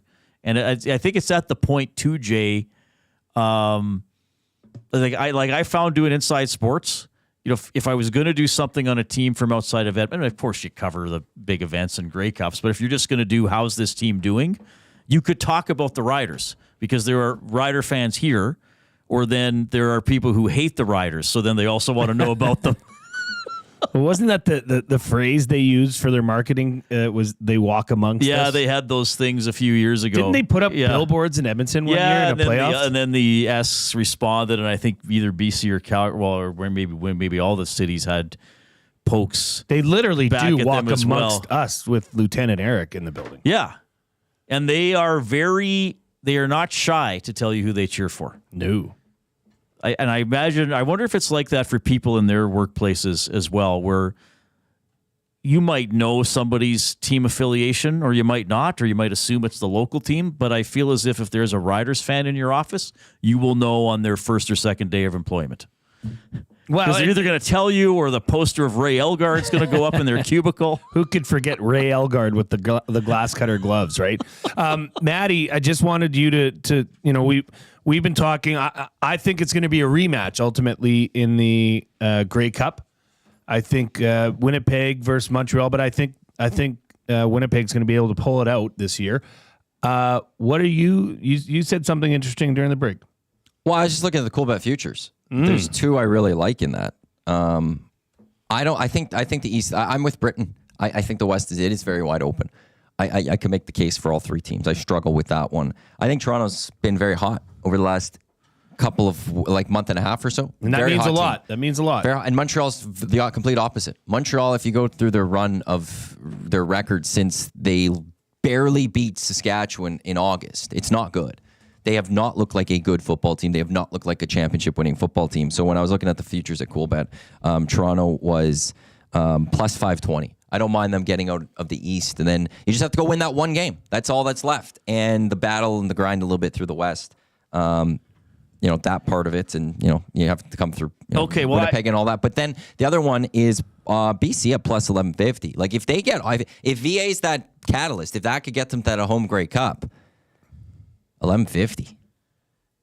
I mean, the odds are good, but they're good for a reason. That's a little sprinkle. I'm gonna pick Ottawa, and now that I look into this more, perhaps that's a silly pick because they're about minus 50 in point differential for the year, even though they were 9-8-1. and they only went 2-7 on the road. I just feel, and Toronto was 7-2 at home. I just feel like the Argos are somehow vulnerable, and I just think Ottawa. Not that I saw them play a ton, but when I did see them play, they can chuck it around a little bit and play with some energy. And they might be a bit of if things go well early, they get some momentum. See, here's the thing, Reid. And sorry, I'll just interject quickly because when it comes to the playoffs, this is where your quarterbacks need to shine the most. And Drew Brown, I'm sorry, it doesn't do it for me. He could chuck it, though. Yeah, so could Taylor Cornelius. That didn't work out well. No, he couldn't. I feel bad for Taylor Cornelius. I do. He is our beating stick around here. Because I think with a different coach or offensive coordinator, he might have had a better tenure with the Elks. So I just want, give me an in-depth reason as why you think the Ottawa Red Blacks will... Just Wilkie intuition. Yes. Just thank you for I'll hang up and thank listen. you for your attentiveness. I just think Ottawa... I think they can make explosive plays, and I think they will just throw caution to the wind and go out there against the Argos and pull off an upset. I'll pick an upset. BC over Sask would probably not be an upset, even though it's in Regina. But if you talk about quarterback play, and I know Saskatchewan's defense is very good, I would still take Vernon Adams over Trevor Harris. Yes, but I know they can both make mistakes. I know they can both make mistakes. Someone said to me about Vernon Adams, this was last year. Remember that game? They played the Elks, and it was 21-7 after BC after the first quarter. Or no, I think it was 21-14.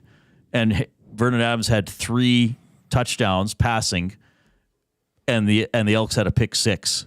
So somebody said to me, the thing about Vernon Adams is he gives both teams an equal chance of winning. I don't know if it's quite that severe, but the thing that worries me, but the Riders' advantage is that running game. I mean, their would advantage that not be 2 of the top 5 backs in the league you got on your roster? I mean, Armstead was 4th in rushing, wasn't he, when Ottawa let him go? I mean, Ouellette hasn't been, he's had some injuries this year, so he hasn't had such a prominent role with the Rough Riders. But that Rock Armstead signing has proven to be quite fortuitous. Okay, so I'm taking the road teams. You're taking both home teams? I'm taking Saskatchewan and Toronto. And Owanek, you're taking who? Just Toronto. No, Toronto's not playing. Well, yes, they are. You're taking Toronto, and you're taking... Who are you taking? I generally don't make predictions, so you're getting a prediction out of me with the Toronto one. I don't do predictions. Brother, this guy stinks! I did. Kelvin pointed out in the nasty chat, I did say earlier, I think the winner of... I said this, I think, last week. The winner of the West Semi wins the Grey Cup. Or did I say... I said makes the Grey Cup. I don't think I said wins the Grey Cup. You said that on the post-game show. Was it on the post-game show? I don't know if I said Grey Cup or gets to the Grey Cup. I think it was get to the Grey Cup. So that means it's. I think the Bombers do lose at home tomorrow. How big a favorite is Toronto? Are they a bigger in this game? They'd be a bigger favorite than the Riders.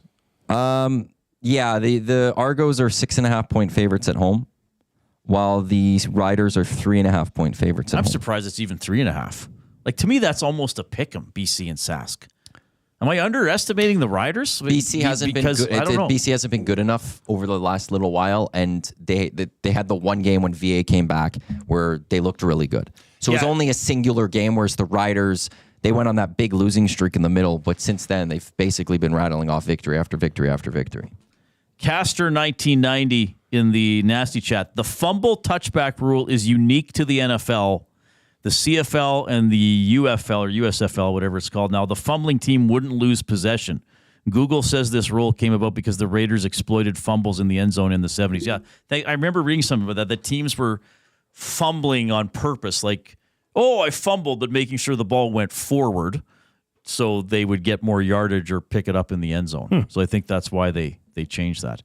But yes, so if a fumble went out of bounds, so if Trey Ford was running to the end zone and fumbled on the 2, and the ball went forward and out of bounds, the Elks would get it on the 2. As it should be. Right. The CFL just knows how to do things right. All the way to the Rouge. All right. We are the James H. Brown Studio. James H. Brown Personal Injury Law Firm, the heavy hitters of injury law. With over 200 years of experience, James H. Brown will get you the settlement you deserve. JamesHBrown.com. Book your private consultation today. Back with my top 3 for food sausage. Here comes a sports update for Wheelers RV.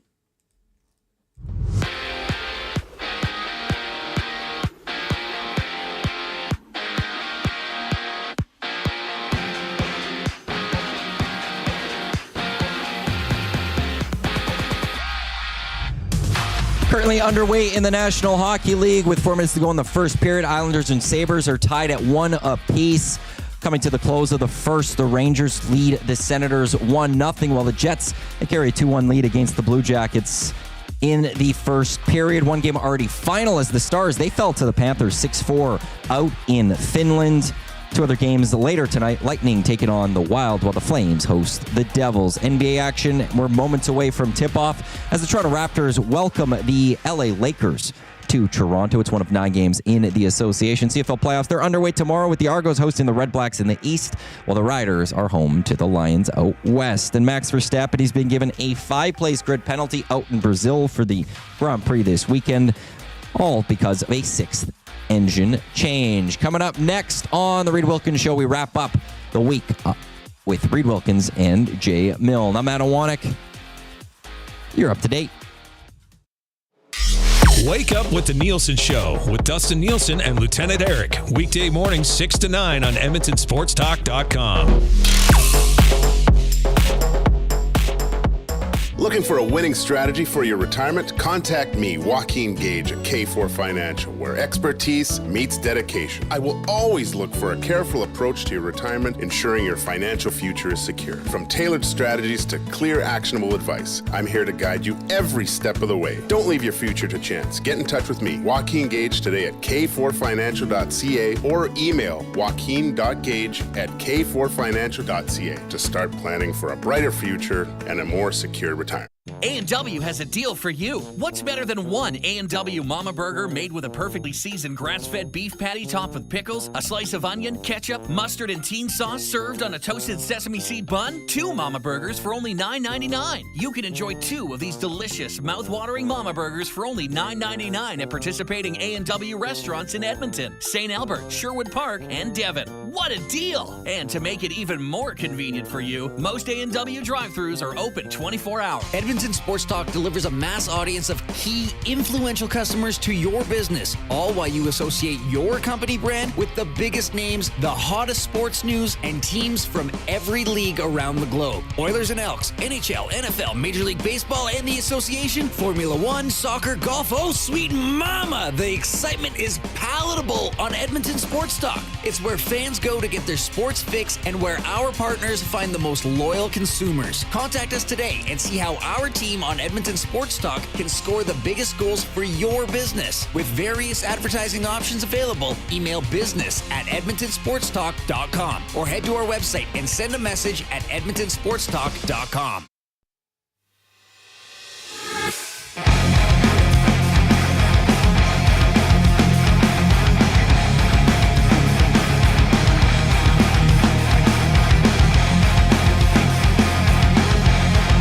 Thank you, Nasties.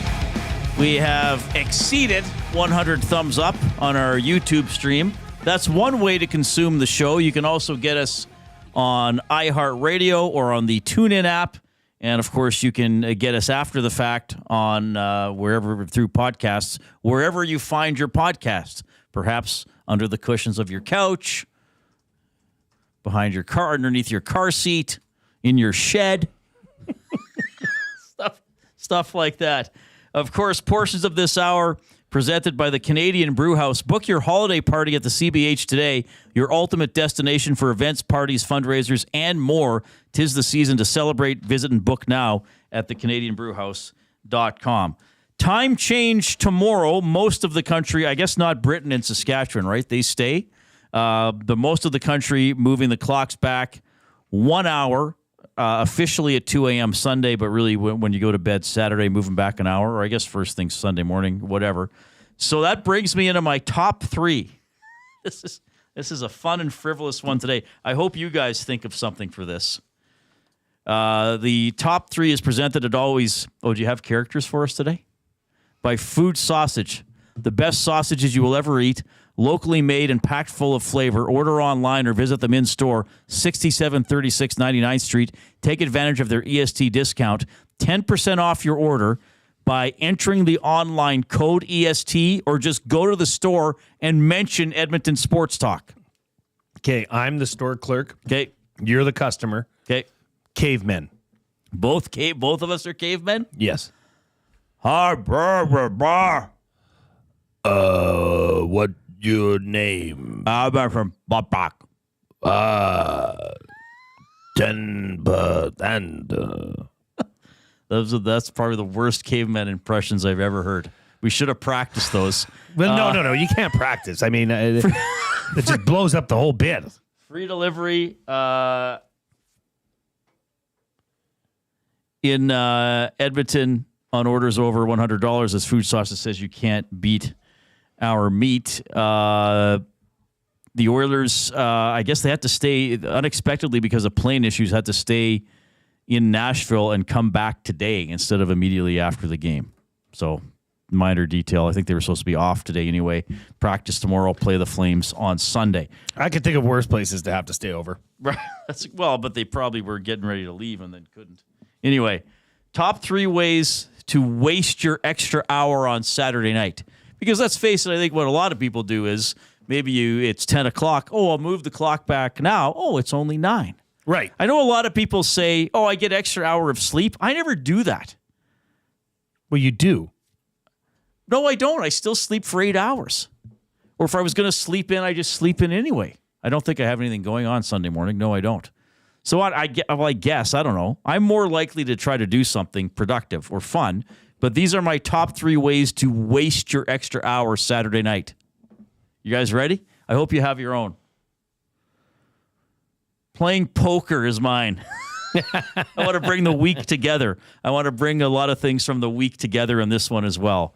As I went in the EST Cool Bet, what was it called? Lock Shop Series poker tournament on Tuesday. Was it Tuesday? Yeah. Yeah, it was Tuesday. Congrats to being not just the EST champ, back-to-back defending champ, but the WST EST champ. No big deal. Do you claim championship? No, I don't. I'm not like you. Yes, you are. You're the champ. I'm not like you. Like the Pacific Division champ. I finished the best in both offices. So you're the champ of EST WST. Matt, those are your words, not mine. Matt's got a problem. Anyway, this is not something I would do tomorrow night if I have an extra hour. I would not say, "Oh, I'll play some more online poker." Or here's a chance for me to get better at something I'm not good at. Now, I would say no, I'm not going to do that. Would your answer be different if you played better in the tournament or had better cards and you maybe got into the second hour? I didn't even get into the second half hour. I would go in the tournament again, but I would not spend my extra hour from the clocks being moved back trying to get better at it. Especially not if I was playing for real money. I assume you can play for free just to learn, just to do some learning, some poker learning. Matthew, what? I'm just the boy waiting for number 2. Were you in the tournament? I was. How'd you do? I was okay. I got out in the first hour. It's the worst performance I had in the tournament. Do you but I was doing other work. It's not bad. I do enjoy it. It is a grind if you're going to go all the way. I did it that first time. I got to the final table that first time. It is a grind going all the way. You got to be committed to that. You got to fold a lot. Yes, you do.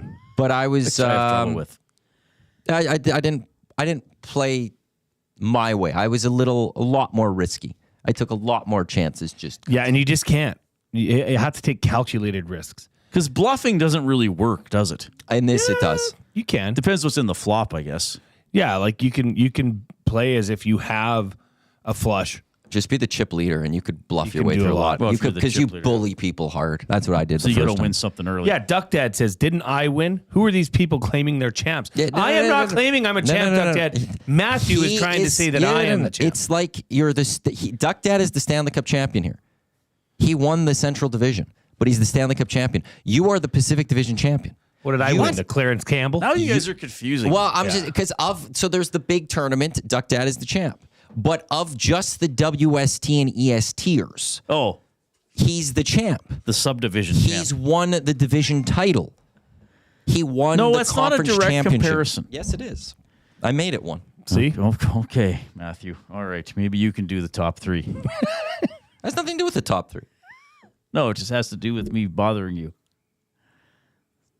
My second way to waste your extra hour Saturday night to tie the week together and things that were talked about on this station, debating the Rouge. Enough.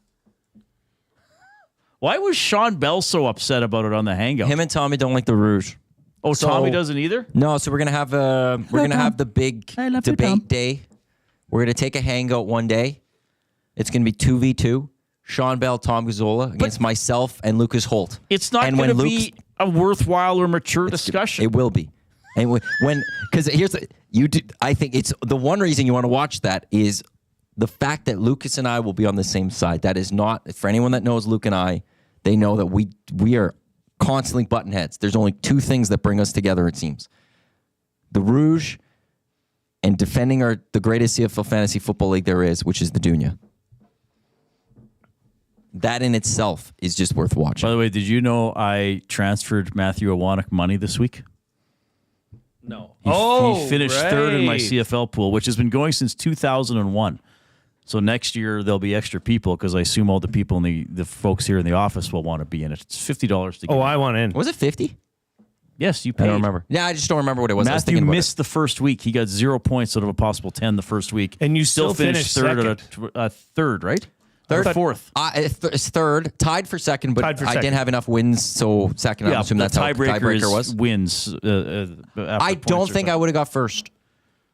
No. When I looked back on week one and what I would have picked, I don't think it would have been enough for first, but I would have got second. Interesting. My mom texted in about clock changing and whatnot. She said London changed. Like Europe did it last week. Yeah. Just get rid of it. And then when we spring forward, I think we spring forward like 3 or 4 weeks ahead of time. But like normally the UK is 7 hours ahead of us. Right now they're 6. Yeah. It's 11:52 p.m.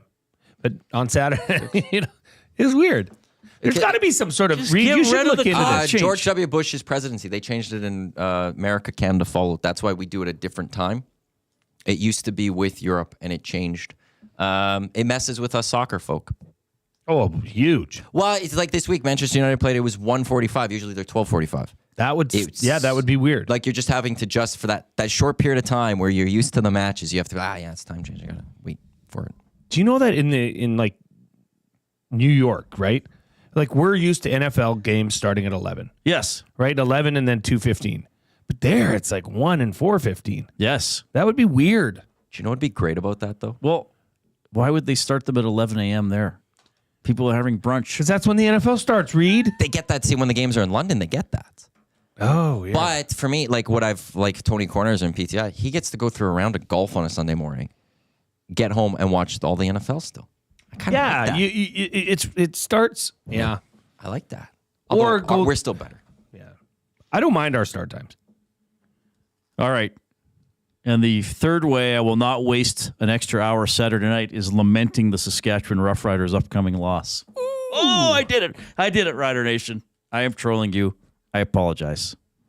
But won't they have had played already by then? Yeah, that's what I'm saying. So I won't lament it. I'm saying it's going to happen. I'm saying they'll have lost, but I won't be lamenting it. Because I'm cheeky. I'm going to use my wasted hour. I'm going to waste my hour by activating. See, we got to tie it all together. Iwanek? I'm sleeping hard. I'm the guy that gains the extra hour of sleep. I use it. I understand where you're coming from that you don't. I do take that extra hour. Yeah, I want to live, baby. No, I want the So sleep. if you usually go to... I almost made Jay do a spit take. So it's tomorrow night. What time do you usually go to bed? Midnight, 11, 9? On a Saturday, probably around midnight. Okay, so you'll move your clock back. I'll do it on Sunday morning. So then how are you getting an extra hour of sleep if your alarm's still going to go off? I don't set an alarm. I don't set an alarm. So what would happen is if I sleep from midnight till 9 o'clock usually, I'll sleep till that my body, like if you wake up at 8 o'clock, like if it's a normal sleep, you then have to wake up at 8 o'clock and you got the exact same amount of hours of sleep because you lived that hour twice. I'll still sleep till 9 and I will sleep an extra hour. But yeah, if you set your alarm on this... Oh, it'll adjust it for you. Then it adjusts it while you're sleeping, and you do get the extra hour. Yeah, you don't have to adjust that. You leave it. Yeah, if you leave it at 9, it's not doing it. Yeah, so if you want to look at it that way. So if you set your alarm for 9 a.m. and you go to bed at midnight, you're getting 10 hours of sleep this weekend, as opposed to every other night you're getting your 9 hours. Oh, I'm not going to be getting 10 hours total this weekend. You're hardcore, man. Hardcore. You're going to party? Yeah. I'm going to party We should have a Party Boys segment on Fridays. We just have that music that came on earlier where it was like the club. Yeah. Talk about, man. Wow, I'm so amped for this weekend. Wait, how's this one? Yeah, that that's one. Still not the good one. No, there's that other one that you really dance to. There it is. No, I don't know. Hey, Reid. Is it this one? What clubs you want to go to this weekend, brah? I want to go to Club Malibu the Morgue. Yes, that one, and man. then Club Malibu University. Oh, sweet. And then Barry T's. Yeah. Barry T's still around? Do you want a pregame at my parents' house? Is that what it's called? No. Free drinking? It's called Midway now, Barry T's. And wasn't that the place that was also the ranch? Yeah. Yep. Yeah. And what's out where, wasn't there, weren't there places in the West End that were side by side? Isn't it like Denny Andrews and Are you something else? Cowboys? Oh, maybe that's Cowboys was out over on the West End Stony Plain Road. Yeah. I did not think we'd be talking about that today. Matt Hyman, the big uke put in Party on Wayne, and Matt Hyman put in Party on Garth in the nasty chat, which is quite funny. Anyway, they should get rid of the clock changes. So what? It might, there's only going to be so much daylight in this part of the world anyway. It doesn't matter to me whether it's dark early. Just get rid of the time change. I think seriously, there have been studies that it's not healthy, especially when you spring forward in the spring. Yeah, the time change is not healthy. Where it's worse, though, is if you stay ahead, and this is why I will fight against the time change just for living in Edmonton. To fight against me. No, okay. you can't. The one where we get sunlight till 11 o'clock, whatever that one's called, that one actually is not good health-wise. So if we got rid of time change, we'd have to stay fallen back, so our summers would end. So we'd change now and we'd stay here. We'd have to stay. Right, so we'd still have light out till 10. Rambling, No, Jay's upset Jay, too. Were you even close to anything that could be considered a rational thought? Goof ups, I already had one from earlier in the week. I forget what it was, but I pointed it out. You guys were great. My wife texted me and said I was biting my nails on air during one of the interviews. Well, during the commercials, we were on air the entire time, which could have been quite embarrassing. Not the commercials, just my sports updates. Or just your sports updates. Yeah. I put on a little show for the kids. What are you going to say? Put on a little twirly show. All right. Hey, this was a fun week. It was awesome being here through all the Chris Morris coverage. Of course, talking Oilers with you and some other great stories as well. So Sunday at 5 is the GCL Diesel Oil Stream pregame show with Tom and Hernan, and then they'll be on after the game between the Oilers and the Flames. And then we think Dusty's back Monday at 6 a.m. This show is back on Monday at 3 p.m. Thanks to Awanik for filling in for the Coob. He's the glue guy. I'm Reid. Have a great weekend. Get to know the winners, props, plays, parlays, and more with Nielsen and Hustler. Weekday mornings at 11 on The Lock Shop. Only on EdmontonSportsTalk.com.